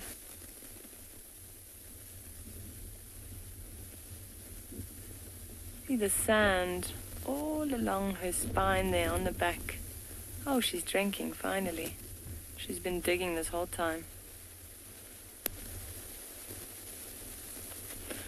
I'm sure that water's still quite sandy.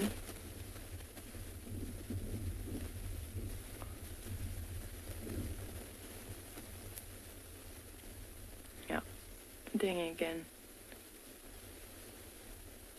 Trying to discard of that sandy water first. She'll keep digging.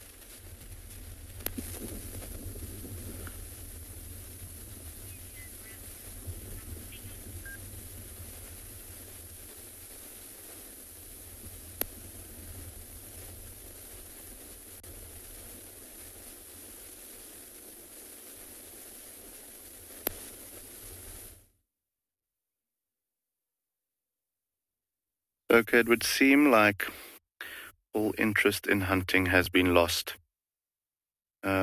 Like I said, guys, it is still a little warm for her to be moving, really moving and expending energy trying to get close to these animals and stalking and doing all of those things. So David and I was just discussing we might actually love and leave her and go and follow up on the rest of the pride with the cubs down there and see if they don't want to be a little bit more active. They were looking a lot more hungry this morning than this particular lady.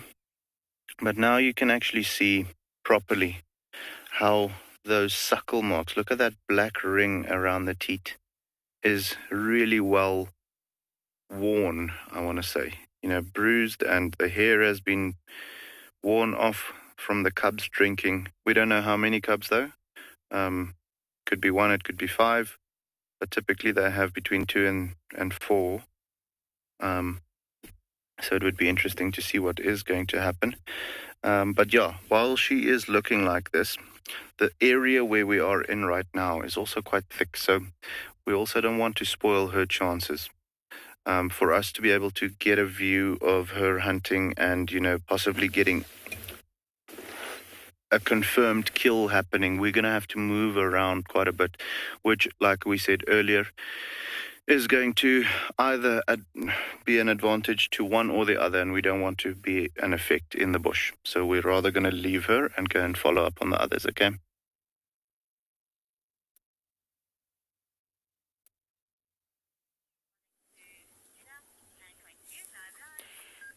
So in Ndlovu Dam it is. I know a lot of you laugh at me for constantly returning and spending as much time as I do around this particular watering hole, but it is so productive. I cannot stress to you how we've had our best sightings just by sitting and waiting for the animals to come. But I did mention to you about the big breeding herd of buffalo that pretty much every night come and drink at this particular watering hole. Something gave them a fright and they've run away. So we're just looking at the buffalo bulls now, lagging behind the breeding herd, but they weren't here when the rest of them all stampeded off, so they've got no need to be too worried. So you can see very relaxed, heads down, and well, no, not head down, head up, just making sure. There is a vervet monkey moving around, so perhaps it just saw some slight movement. For those of you that didn't think buffalo have very long tongues, they do indeed. And if you watch them feed, especially in the summer months when the grass is nice and tall and nice and green, you'll watch them loop it around and pull it straight back into their mouths. But their breeding herd is actually just behind the dam wall, so I wonder if they're going to be encouraged by these males and hopefully will come back in, because it is quite a sight, as there's so many of them, they almost fill the entire dam.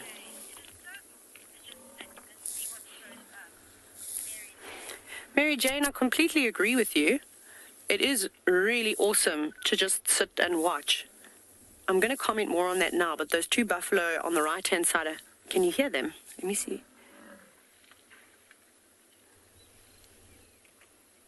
You might have heard some moaning there.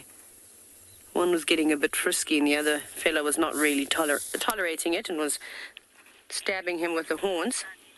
Sorry. It kind of sounded like... Look at him, he's going to cause trouble with everyone. This is a very social butterfly. Not a social... I suppose he could be a social butterfly, hey, that's saying? Social buffalo is what I was trying to say.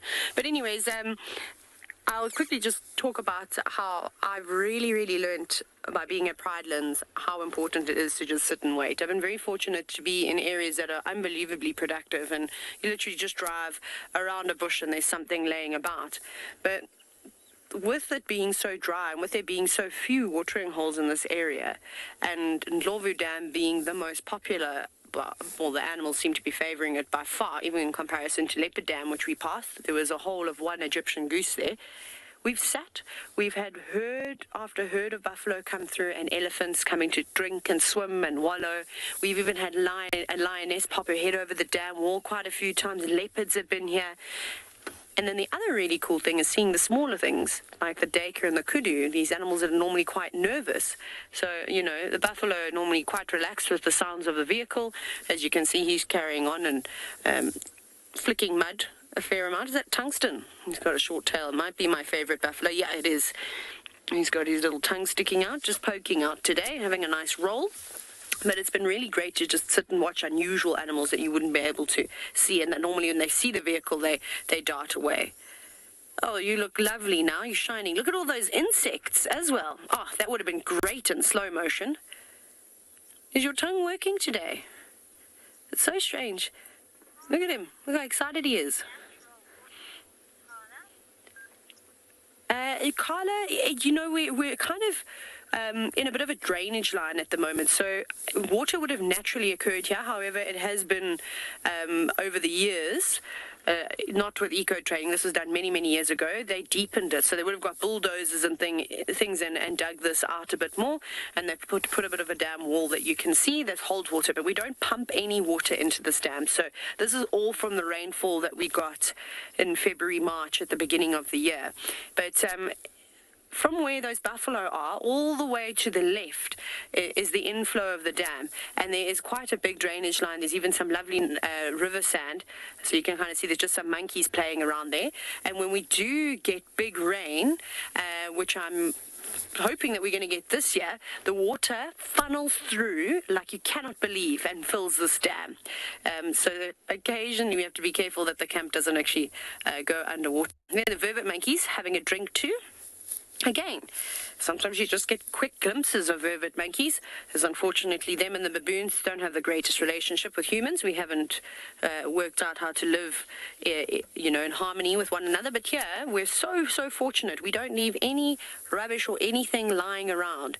So they live around the camp, but they very rarely want to raid the kitchen. And that's normally the biggest problem in lodges, as these monkeys become very naughty. And no one wants to have anything to do with them. But luckily for us, we get these great sightings. Mom and a youngster. There's quite a few of them. It's a very small troop as well, that they roost up in the big, what's this tree called again? Sorry, the bourbeen above camp. Here's some more monkeys. And yeah, we get to watch them. Again, I really love this camp for budding safari guides, because and I say it all the time, but I can't stress to you enough how important it is to, as a guide or someone that is keen on nature, to sit and watch. Because you can go on a safari, but it's another thing actually seeing things for yourself and trying to work them out. Like, why did that animal do that? Oh, that's what they meant when I read this in a book. Those kinds of things. I mean, well, that's what I do anyways. So you can't see all the behaviors of different animals, but obviously people put what they've observed down onto paper for others to read. So it is really awesome to sit here and to see monkeys, to see buffalo, elephants, and of course, occasionally the odd predator.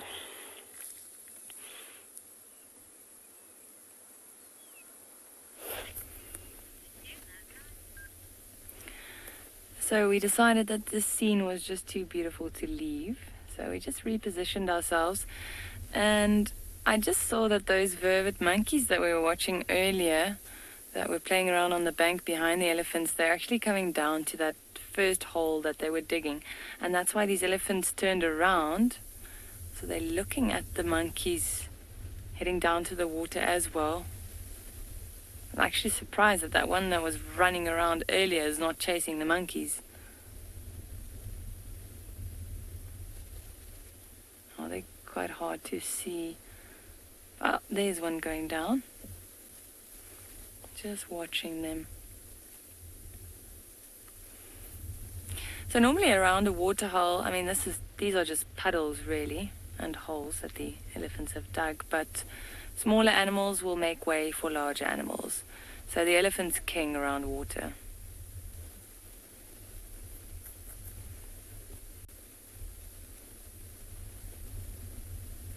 But they're watching the monkeys very closely. Those two calves standing side by side.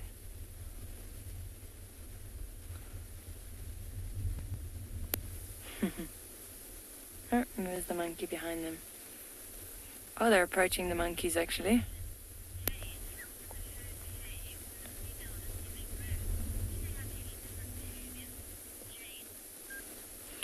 Jane, when a female's giving birth, the rest of the herd generally they'll be very protective. So they'll surround the female while she's giving birth. Normally on the lookout for predators and scavengers. And yeah, they'll chase away anything that approaches them. Just trying to protect her and the calf. Very family orientated, so they'll help each other, which is quite a special thing. It's not something you see very often. So if you do get to see something like that in the wild, you can consider yourself very, very lucky.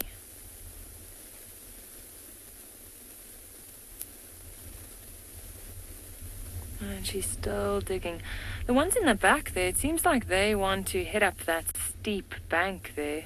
That's definitely not the easiest way to get onto that bank, but they're looking up. No, I think they're just digging close to the side there.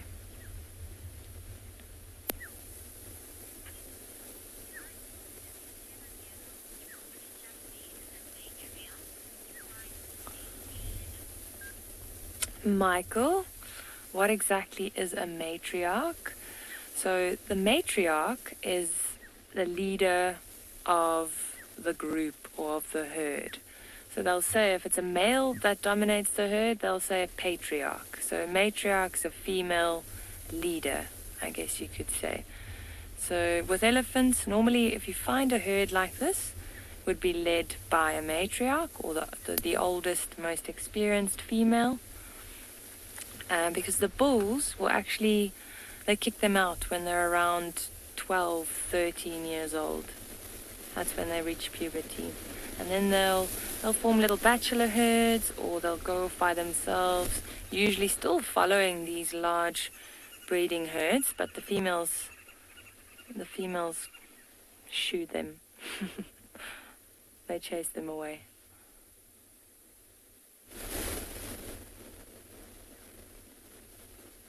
Hear them communicating as well. Nice rumble. Oi, those on the left, they're also still playing in the sand.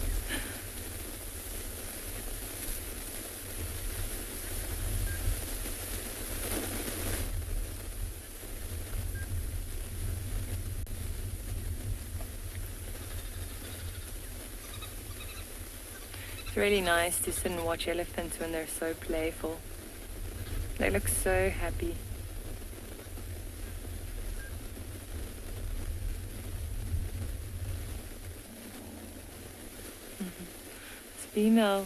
This large female that's still digging, she keeps chasing the calf away that wants to drink with her. Oh, look at them. Having such a good time. Hey?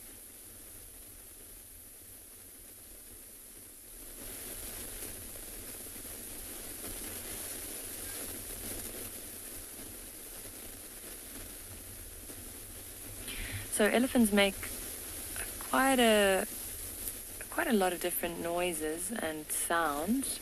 So you heard that. She was just trying to shun the youngster that was trying to drink next to her, chasing it away. So they trumpet. They'll make these low frequency rumbles. And we can actually only hear a third of all these sounds that they make. Most of them are too low for us to hear.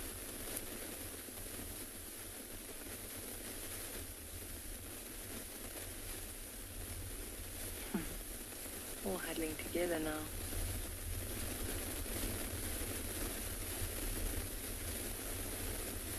It's really cooling down nicely as the sun's setting behind us. And actually, there are a few clouds in front of the sun. I was like, might be a little bit too early for sunset.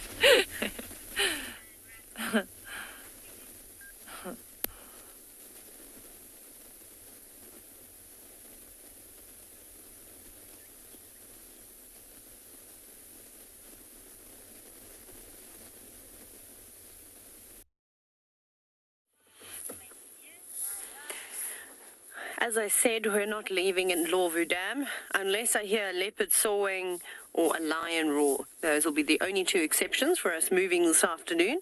But the light has just changed and it is gorgeous, especially when you get to watch buffalo that are normally painted with being very grumpy animals. But today they are happy. They almost look excited, and instead of being painted with a frown, they're covering themselves in mud. Hello, boys. Those midges and flies must be horrific. Can you imagine being completely surrounded by insects like that? That'd be terrible. Maybe the Aussies will know. I suppose that's why they wear hats with corks. Just joking. But yes, that must be very frustrating. So you can imagine that they need to cover themselves in mud, because I think a few of you are obviously thinking that's disgusting and that's so dirty. Why would you cover yourself like that? But it's very important for sun's protection, and then of course it creates a nice thick layer, and not only will it help keep them nice and cool, but it will, I suppose, stop a bit of an irritation from all those insects. I would not be saying very nice things if that was me. I would also definitely roll around in the mud. I know many years ago, one of the safari guides at Juma ended up rolling around in the mud, showing us how a buffalo wallows, because there were no buffalo to wallow, which I thought was very funny. Very funny indeed. But look how healthy they are. I say this every single time because I genuinely am surprised. After working in the low-veld for a few years and unfortunately arriving during the peak of the drought, well, just as the drought was starting, it was so devastating to see how they deteriorated, and they were some of the first animals to really suffer. But they're so round, they're so plump, so it must mean that they don't have too many internal parasites, which is good, because a good sign of that, a physical indication, hello tungsten, would be weight loss, would maybe even be hair loss, although as well, when these buffalo start to get older, their hair does sort of wither away. And I'm sure they've got lots of lice and fleas and ticks and all sorts of other things on them as well. You see, that is tungsten. He can't put his tongue in completely, but I love that it just wiggles every now and then.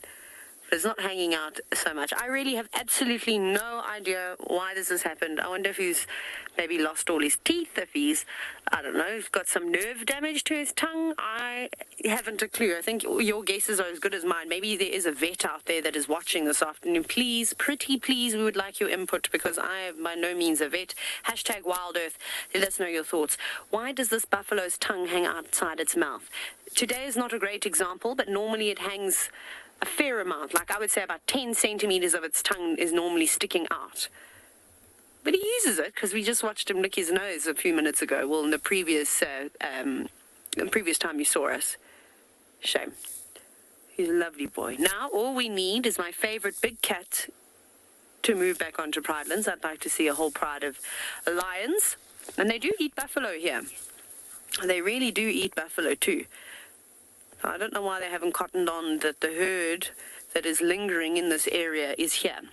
I'm sure there's more herds of buffalo around, but I think that's also why these few, okay, obviously we're just looking at the Duggar boys and we know that they're not going to move too far.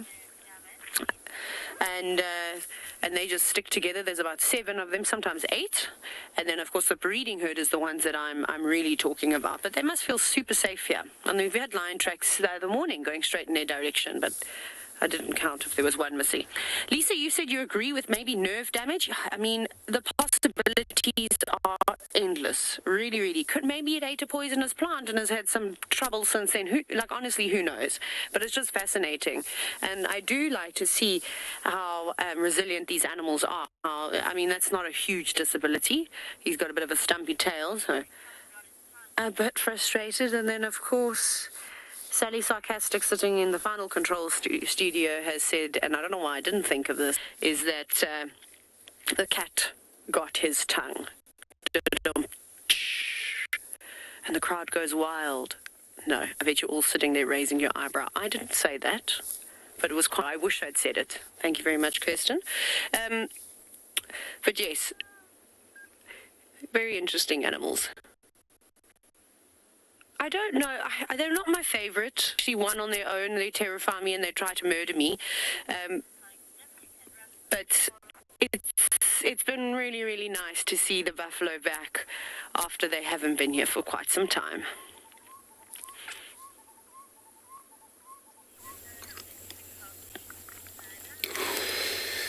Buffalo healthy, which is good. And yeah, we got this cat's favorite, which is buffaloes most, especially when they work in the pride. Now we came back to the very same position as we were this morning, and our flat cat is still lying down there. What I see looks like the baby's probably drinking. So I give a lot of space, so I'm a little far from them, so that they'll feel comfortable. So she hasn't make a lot of movement, only changed the last position we left her this morning. But it's not far, probably 45 meters from there. And she went again, lay down. She probably just followed the shadow all day long. And not far from where we just left the zebra, so you never know later on. Probably get a dinner. It was a foal back there, the young zebra.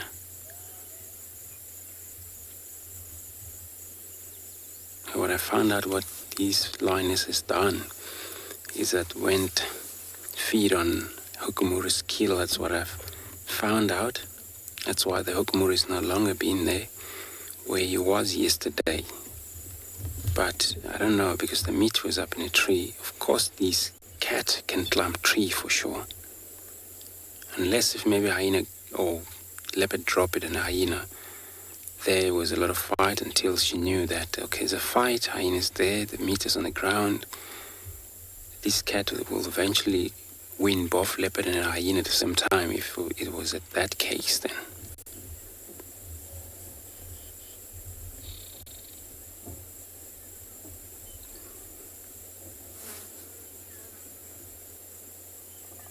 So probably during the dark, probably move where she was highly mobile this morning. When we followed her, she found out herself into this thicket because it was getting slightly warm. And she called it a day around here. But first thing for sure, she probably want to be drink. She want to go drink.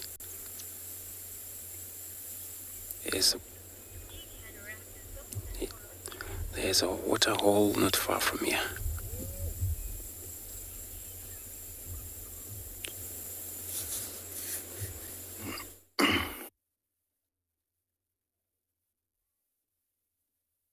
All right, guys, so we've just arrived at the rest of the pride.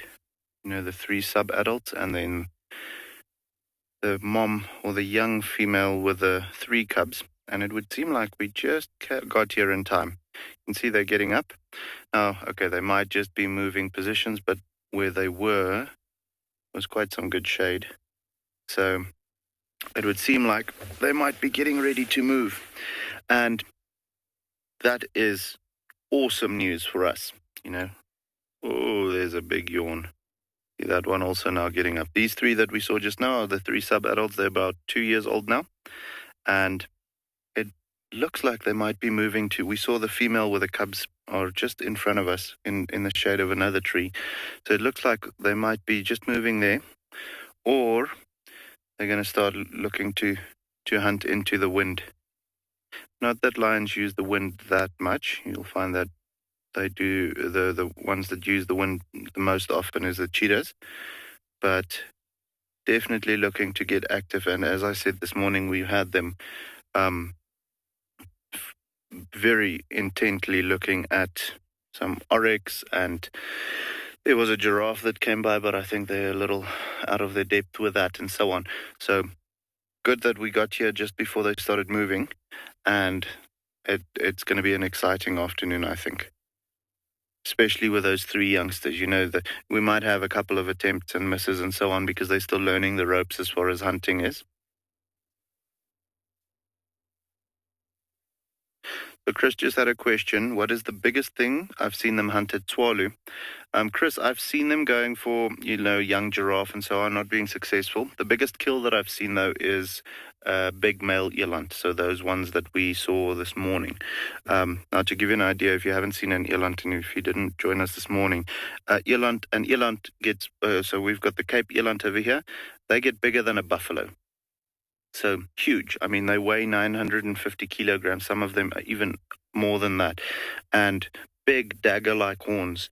So quite a formidable enemy or prey species. But yeah, that's the biggest thing that I've seen them hunting and then killing here at Tswalu. So yeah, but guys, we're going to reposition a little bit. So just bear with me. I'm going to start the car and see where we are going with these three. And possibly check in on the female with the cubs. So yeah, exciting afternoon lying ahead.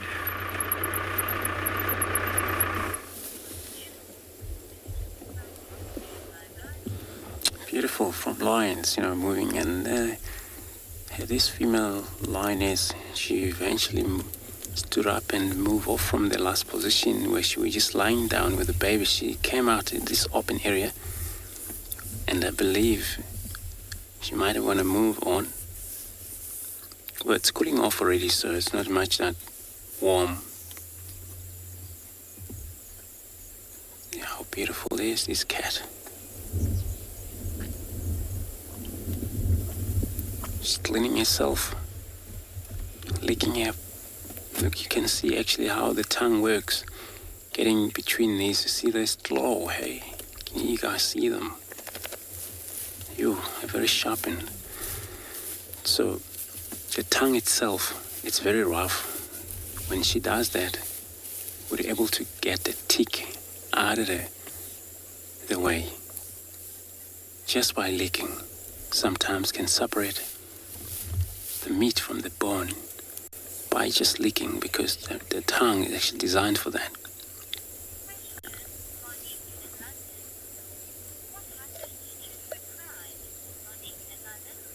Monique in London, what happened to the pride?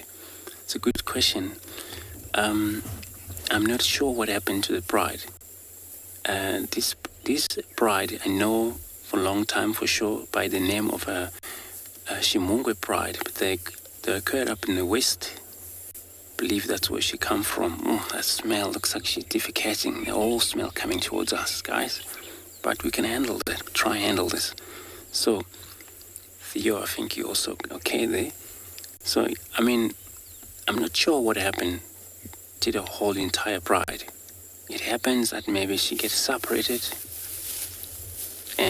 but she's been seen, what I heard from the guys, around there for probably 4 days now or week. So, could be that maybe she hasn't returned back to that area where she last left them. And we'll stick with this cat, see how she reacts for us.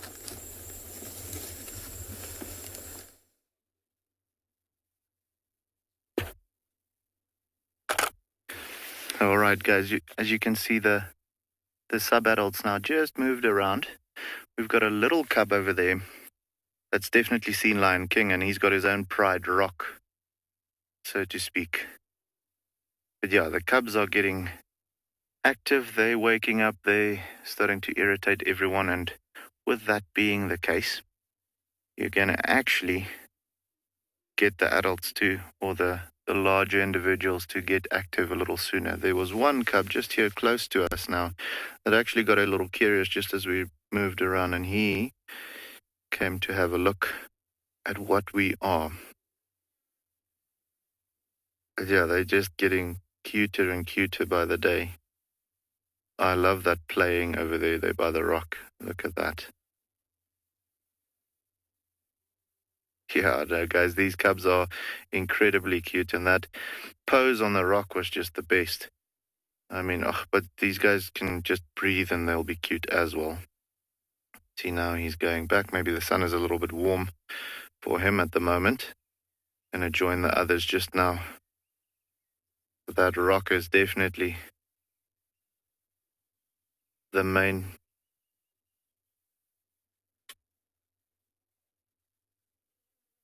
The Stuck in Bed just had a question. How old are these cubs?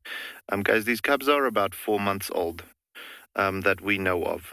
You know, it's always difficult to say it exact, to the day, because when they get born and their mom hide them for that first almost a month, you never know whether she's hiding them for a month or 5 weeks or 3 weeks even. But we, on average, judging by their size and judging by how long we've been seeing them now and so on, we suspect that they're about 4 months old. So absolute winter babies. But very happy to have them here. Look at how, I don't know if you guys saw how he was playing with the tail there at the back. Lots of cuddling going on here now. This is just cute.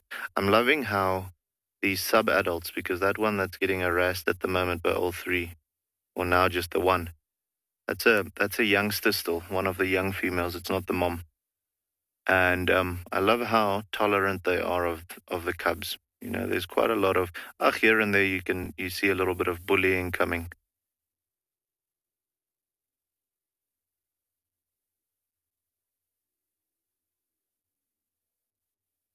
Mina Lou just had a question. At what age do sub-adults start hunting? And it depends on the gender. So the females typically start joining the other females in the hunts a little sooner, probably at around 18 months, maybe up to about 20 months. That you'll find them, actively shadowing the hunt and starting to stalk, and probably messing up more hunts than they actually help with. The young males, however, they are lazy. They'll wait until about 2 years before they start trying to learn how to hunt. But again, guys, this is now absolutely dependent on each individual. So some males might start learning or start joining on hunts a little earlier. Some might start joining a little later. Same with the females. But as far as learning how to hunt is concerned, these little ones are already learning to hunt. Them playing and, stalking each other and doing all of those things, that's all practice for one day when they have to do the hunt themselves. Learning their motor skills and, their hand-eye coordination and all of those things. That's why they need to do these things. That's why they are so playful. Without even realizing it, they're learning how to do the hunt themselves.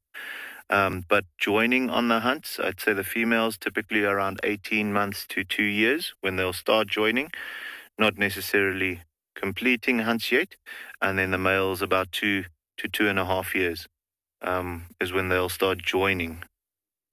But then again, guys, as soon as the young boys learn how to hunt, they're actually quite an asset to the team, because they bring a little extra power to the team, which the females normally don't have. So then they can actually focus on things like eland and giraffe and buffalo and those types of things. Not that I'm saying they can't do it without them, but it's definitely a big help to have those young boys helping with the hunt, just to anchor the the animal sometimes so that it doesn't get to run away, because they're a little heavier and a little stronger.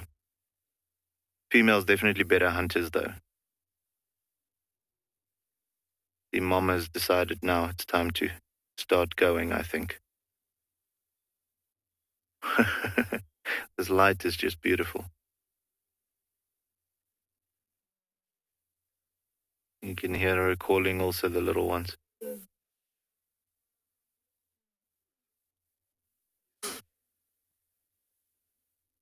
Telling them it's time to move now.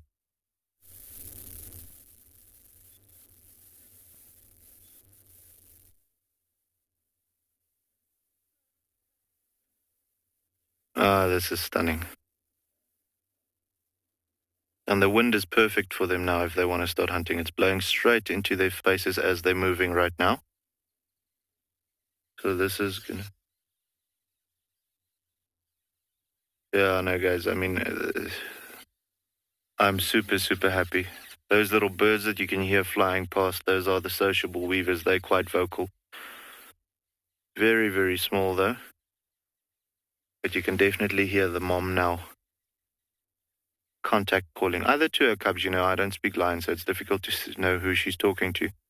But she's calling either her cubs to come and join them so that they can start moving, or she's telling the others, you know what, we're going to start moving now. No, I think it's with the cubs that she's talking.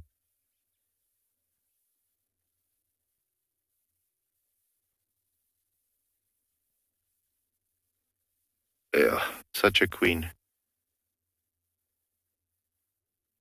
See how those other three, but specifically the one to the right hand and then back left, are pushing their noses into the wind. They're smelling something.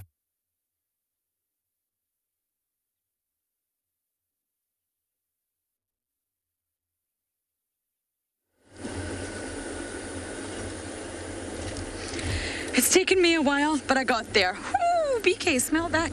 My goodness, I think it's the Pungwe pack. Yes, it is indeed the Pungwe pack. And they're getting ready to hunt. It's the perfect time of day. We're on Chitwa now. They've came south from Torchwood. And everybody knows what's around Chitwa. Lots and lots of delicious antelope. I think these guys are going to hunt. They're listening. See, this one here has a funny mouth. Oh. It took me a while. I've been up and down and round again, but we got them. Inspections with the Mufuzzi equipment. Okay. We're going to keep up with them, BK, just because once dogs start, it's not easy. Oh, there's one to the side. I need to be careful. There's a lot of impala and come that way, and I was a little bit nervous because there's a little zebra foal that we showed you earlier. They've came to Chitwa, but I really think we're going to have a hunt on our hands. This is the perfect time, the perfect temperatures, the perfect light.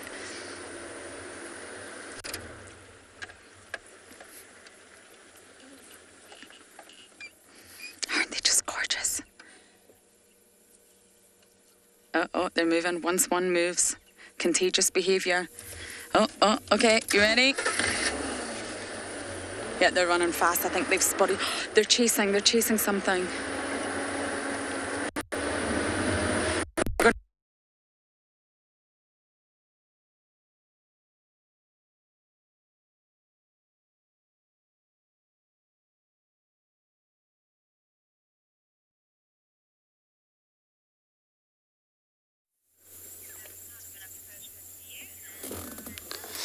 Back with the lioness. Now looks like that baby joined and now is drinking the milk from their mother, which is very good. But yeah, we haven't changed it ourselves. We haven't repositioned since we're still getting that smell from her poop. It's quite an experience, how smell it is. But, she just take it easy. So she went from there we're just gonna stick with her for a little while here again.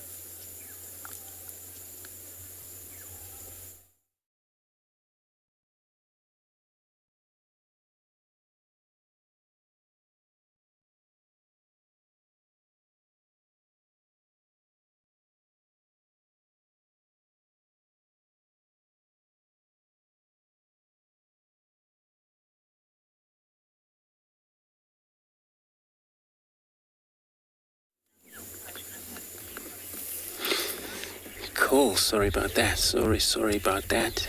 So good that we have very stationary lioness still here.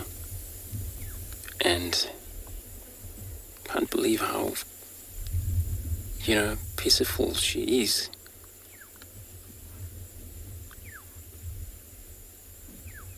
Well, wherever the rest of the pride are right now, they're probably even worried about her, I think. Because in the pride, it's just how it works. Sometimes they lost each other during action of a hunt. Or what I see here, this baby is still underage. Still with her, just gonna wait here.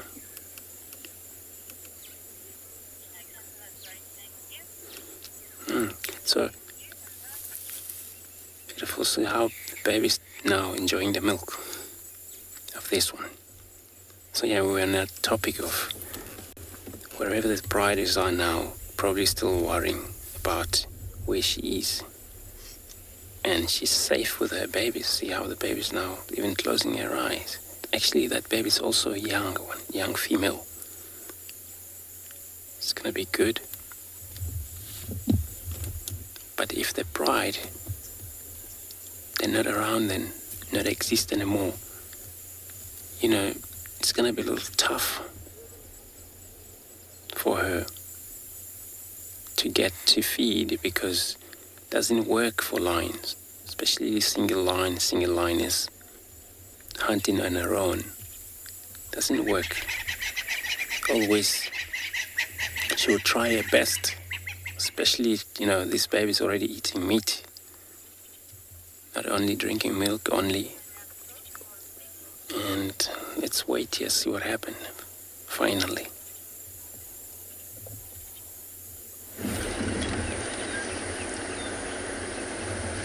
We're driving alongside them. They're in full hunting mode. They're hungry. But we're obviously keeping our distance. They're behind the lodge now. The sun is setting. And unfortunately, the next antelope that they see is probably not going to make it through the night. We're coming up to the airstrip. We'll just give you a stationary view for a while. It's amazing. They're just so active at sunrise and sunset, and the rest of the time these dogs sleep.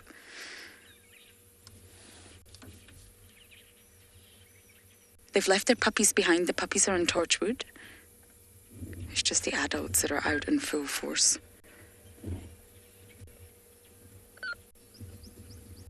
They chose the wrong direction. All the antelope are on cheetah cut line, guys.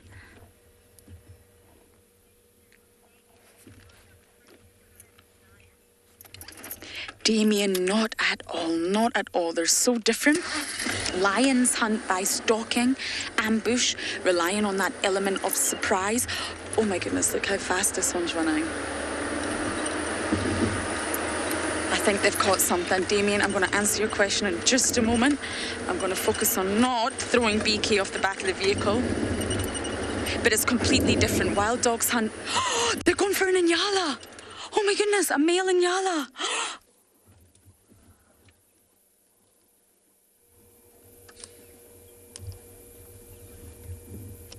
Oh my God, they're all going. So what they're doing right now, Damien, is hunting by coursing. And what this means is run, outrun your prey, exhaust it, try and nibble it, disembowel it. There's no stalking, there's no ambush, it's go, go, go. Similar to hyenas when they hunt, they're all coming. This is incredible. Okay, I'm just gonna wait for this one to come. I can't separate the group. So it's completely different tactics from lion and leopards. Wow, wow, wow. They didn't get the Inyala that I know of. Now, we are in an area behind the lodge, I'm afraid, so it's not going to look very aesthetically pleasing. I do apologise. But we are allowed to drive here, and,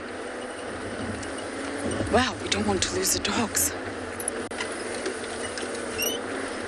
Now they're running. I can see white tails going everywhere. I've came the wrong way. My heart's racing too, everyone. I knew they were going to hunt. It's hunting time. They've cut over. We're going to go this way.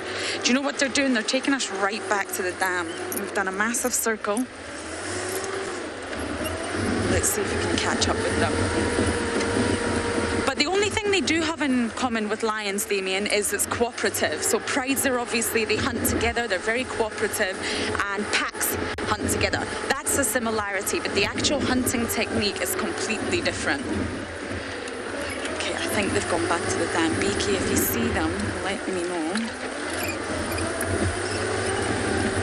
Yep, they're on the dam wall. Wow, I wonder where they chased that Inyala to. I have no idea. I'm just going to go up a little bit.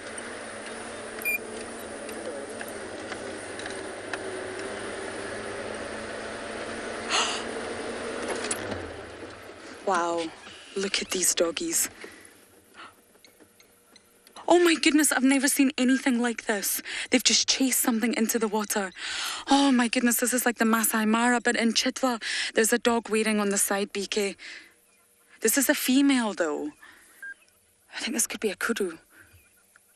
Oh my goodness. This is the alpha. Oh my goodness, there's crocodiles in here, everyone. There's hippos, all sorts. The dogs are waiting.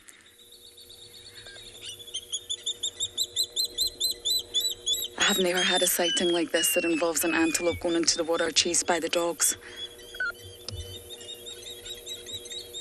It's swimming though, it's swimming. It's possibly even using its long legs. There's hyenas, 2 hyenas have joined the scene. Who goodness knows who they are at this very moment. We'll give you a brief glimpse and then I'm going to go forward to see the fate of this. The antelope's out, it's running, the dog's gone. They're going to come, they're all going to come towards us. The antelope's out. They're going to run right past the car.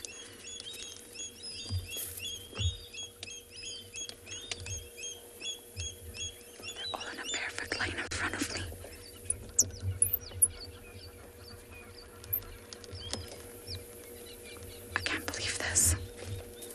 I've got 6 in front of me.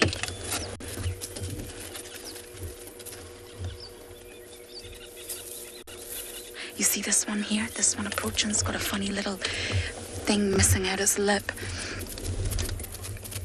Everyone's so amazed. I'm also shocked. I really can't believe it. The antelope got out. I think it was a kudu. I just don't know if the alpha got... Okay, we're going to go forward, BK. We can't go this way.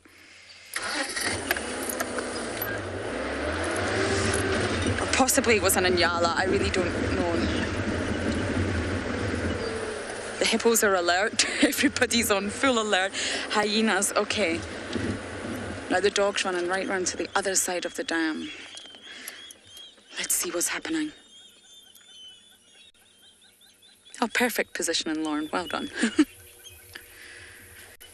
Now while you watch the dog, I'm going to try and see if I can identify these hyenas.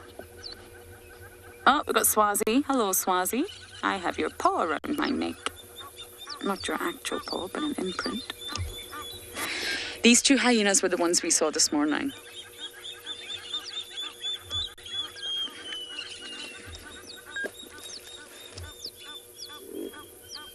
Kirsten's asking, am I sure it got out? I'm pretty sure I saw it get out, but it could have also just been another one running away.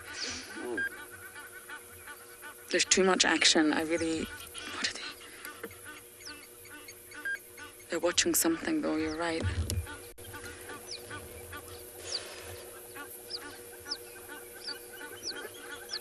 They've made such a challenging hunt here. BK, you can't see that Inyala, can you? Okay, let me get my binos out. Christian thinks it's in the water. Oh. Okay, let's move forward. We've got the hyena running at full speed. Swazi's running at top speed on the other side of the dam.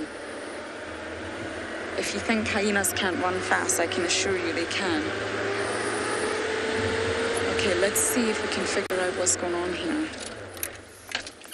It's very far away, so bear with me.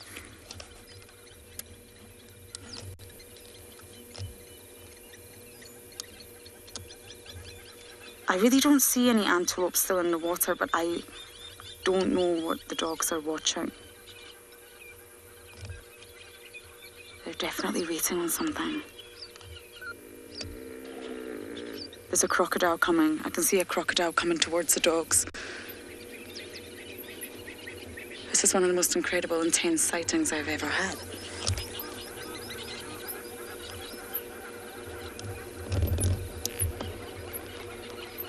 I saw an antelope run, but whether it's the same one that was in the water, I don't know. It was behind the vegetation. But did you see the crocodile, BK, right there, making its way slowly towards the dogs?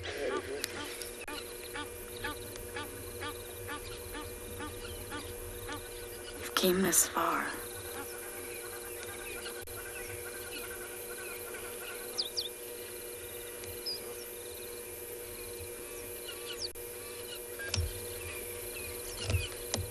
Oh, BK, over here there's an antelope in the water. I've just spotted it through my binos. It's a youngster right here on the other side of the dam.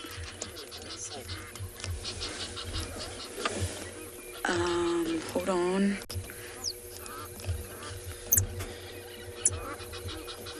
Yep, right behind this hippo that you were on, to the right. Yes, there you go.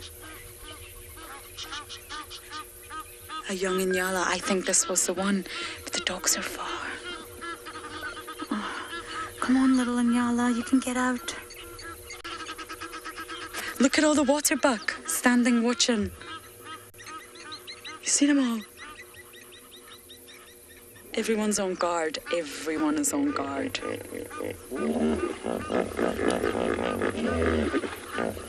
It's a young female. Why are you still in the water? It's probably exhausted, to be honest. Really exhausted from that swim. Defeated all odds. The dogs are running back round. I think they're going to come all the way round again.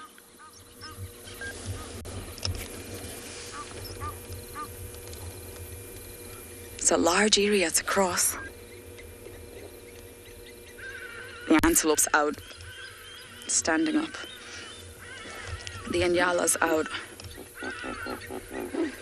Yep, the Inyala's out. Probably absolutely exhausted. Legs will be tired, muscles will be tired.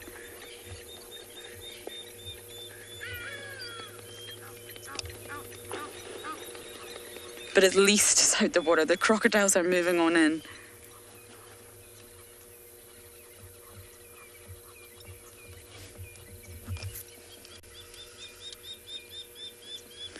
Wow.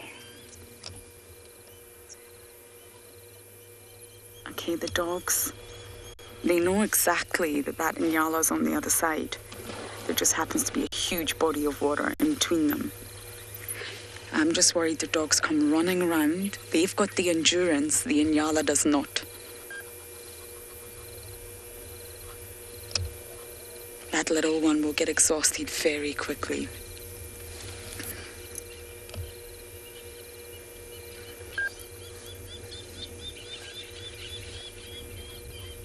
All the waterbuck are watching, frozen in time. There's young waterbucks as well.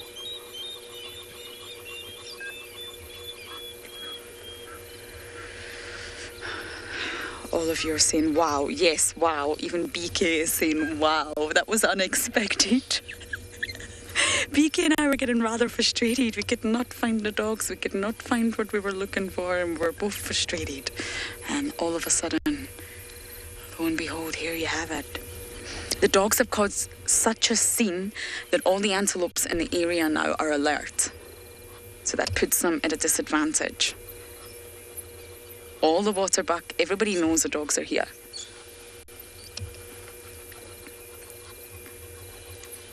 Hey, the hippos could easily chase the dogs away, but they're not really a threat at the minute. They're sort of hanging around the water edge, the shoreline, if you like. But if a hippo doesn't like terrestrial mammals sort of encroaching on their territory, and what they do tend to do is get a little bit annoyed and yawn, and they can come charging out. But the hippo's quite far from the dogs right now. Sometimes even if a human on foot goes too close to the water's edge, the hippos will get rather annoyed. I just don't know what the dogs are going to do.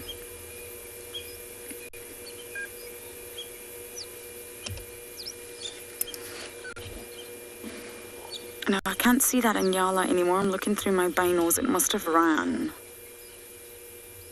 That's the only explanation I can think of. What a success story for that little Inyala. We were just talking about Inyalas earlier as well.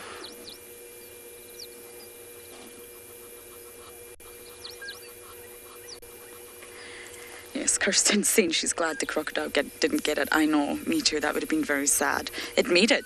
The crocodile obviously was not paying enough attention whatsoever. The dogs will be hungry though. There's no impala in sight.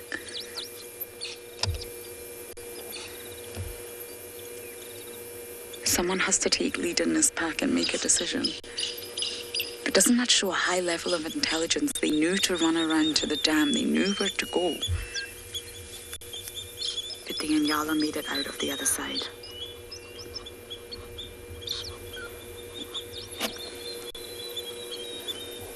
Wow.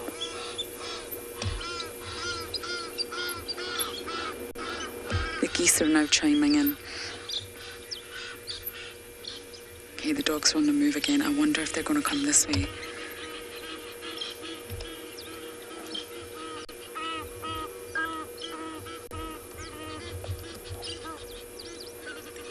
I wonder if they'll come over for the water buck. There's a lot of youngsters. They're all watching, every single one of them are watching the dogs. Apart from the male, he's grazing.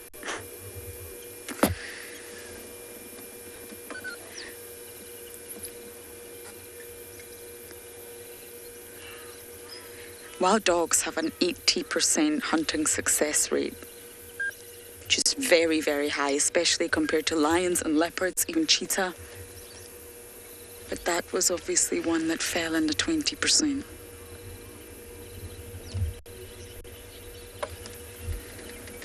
Now they've gone right behind the vehicle, I'm afraid, but what I'm just going to do is turn a little bit so I can see which direction they're going without going off the damn wall.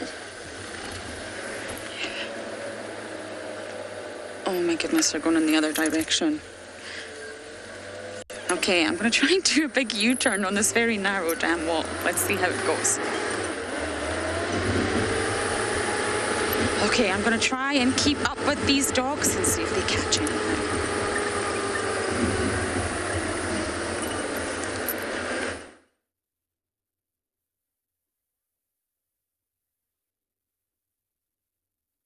So alrighty guys, the females actually left the cubs now there by where we found them. You can see they've definitely gone into a hunting mode. There's a second female that's also off to the, well, in front of that one already. But it looks like they've spotted something. We thought it was some gemsbok, but they seem to be looking in a bit of a different direction from where the gemsbok were.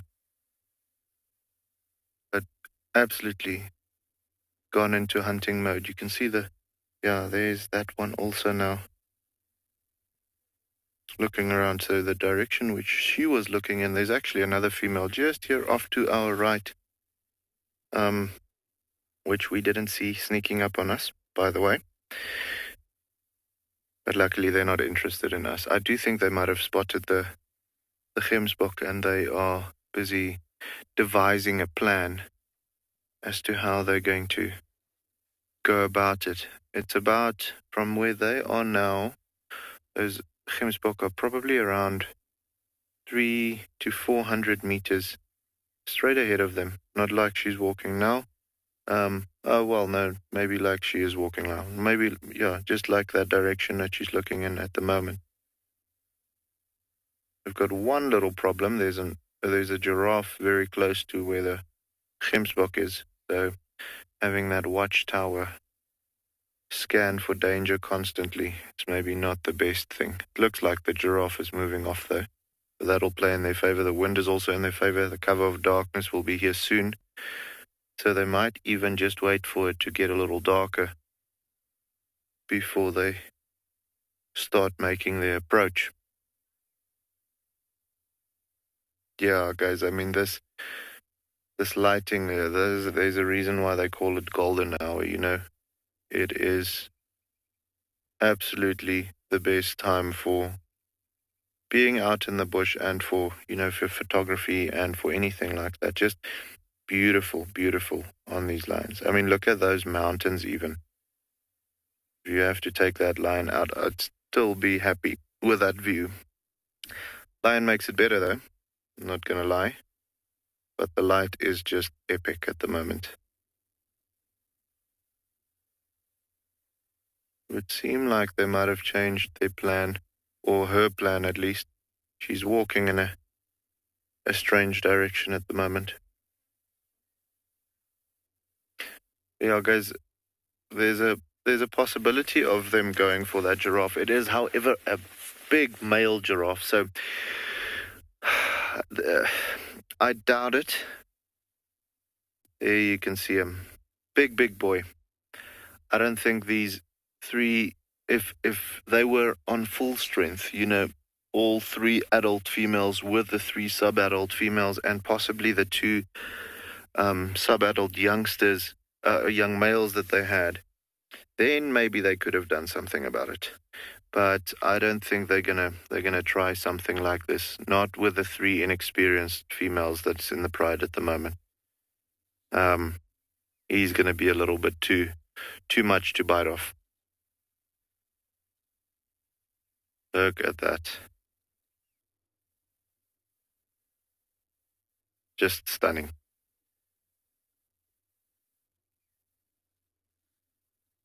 You can see also all the, spoke about it a while ago, but all these little trees that look light in color at the moment. See here in front on the screen as well. You can just see all of the blackthorn acacias really being in full flower at the moment. Almost looks like it's been covered in snow.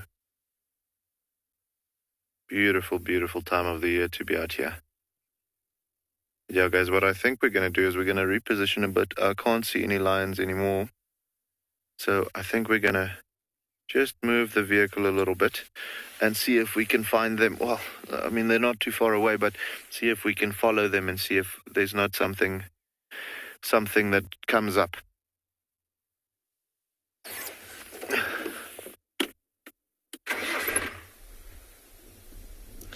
As you can see, we've come across some beautiful white rhino here at and beyond Phinda Private Game Reserve. My name is Kim, and behind the camera is Craig there, and we are your guides at Phinda for the evening. We've actually been looking for cheetah the entire afternoon, and they have given us a complete run around. We have not managed to find those two male cheetah that you were looking for earlier. I think maybe they've gone back to where they spend most of the time, far more north in the reserve. But we have come across this incredible sighting right by a little bit of water out in front of them. And this is a mother and a young calf. Now, the other day we had quite a small little calf, and we aged it at about 3 to 4 months. And I don't know if you can see that little one's just poking its head behind the mother. It's actually walking to the perfect position. You can see how tall it is compared to her rear leg. Now, it's just a little bit shorter than the hip bone. So that is, when it's about the hip bone size, it's about 1 year old. So this is a little bit younger. I'd age it at probably 6 to 8 months, somewhere around there. And we are going to sit with these rhino and just see where this pans out and enjoy the rest of the evening.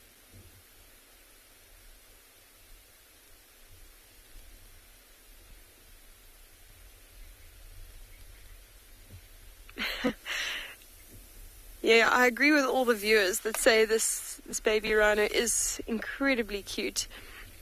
In fact, the young rhino, one of the most entertaining young animals. You know, all young animals are quite special to watch, but especially young rhino, because they are very, very curious little animals. You can actually see how its ears are moving. It's picked that behavior up from the mother. They do tend to start watching and mimicking their mothers from quite young. You can see straight away. Again, the mother lifts up her head and the calf knows straight away. Time to have a look around and check. Sorry, I just missed that last comment. If you could repeat.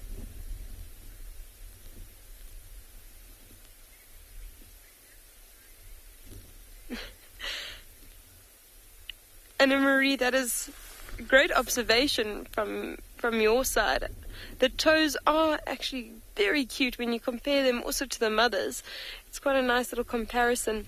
I always find that rhino in general, if you look at their feet, they are quite small compared to the bodies. You know, most animals, they tend to be very proportionate, but I always find that rhinos in particular have quite small legs and quite small toes, and especially on this young rhino.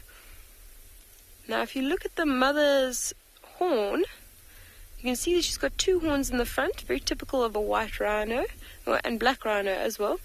But what you can see is they both have been dehorned, as they're not sharp.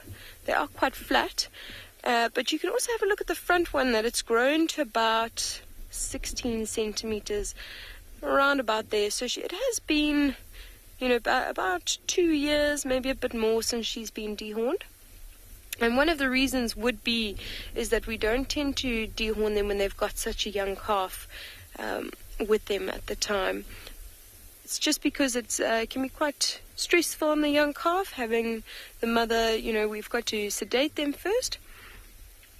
And the young calves can get quite stressed. So we do tend to wait till they're about a year old. Geese are actually giving the Egyptian geese just gave the rhinos a fright. We are going to sit here and watch the sunset on this gorgeous scene in Phinda.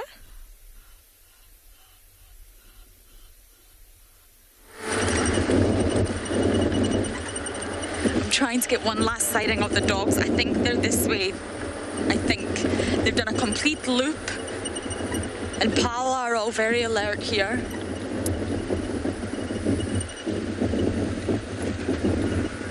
Oh no, Vicky, I could be seeing things. The light is now playing with my eyes.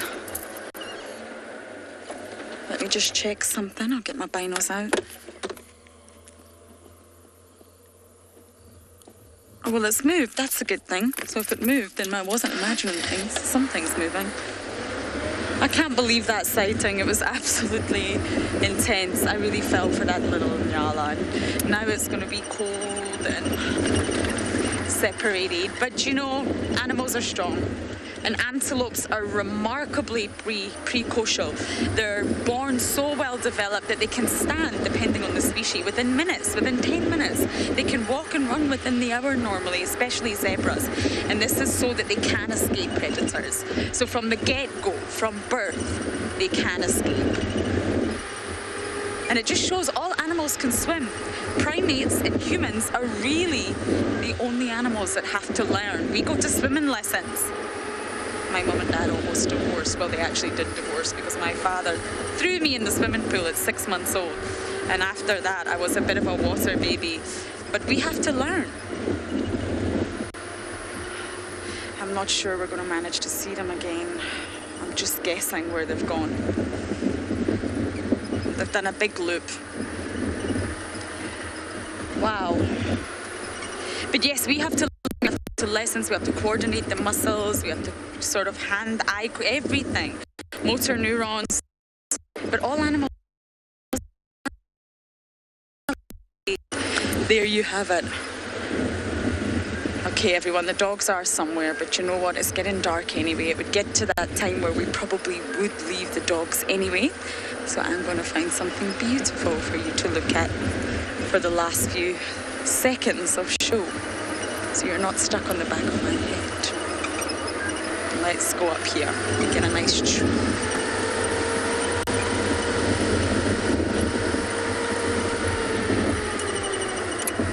This is, believe it or not, where we started, and I think the dogs have done a big loop. Okay, BK, work your magic. The beauty of the Lowveld. And I am rather exhausted, of course. But I do thank you all for jumping on board. It's everyone together that makes it what we do. Your comments, your questions, and us driving around like crazy. So please do join us in the morning. We look forward to seeing you then. Good night.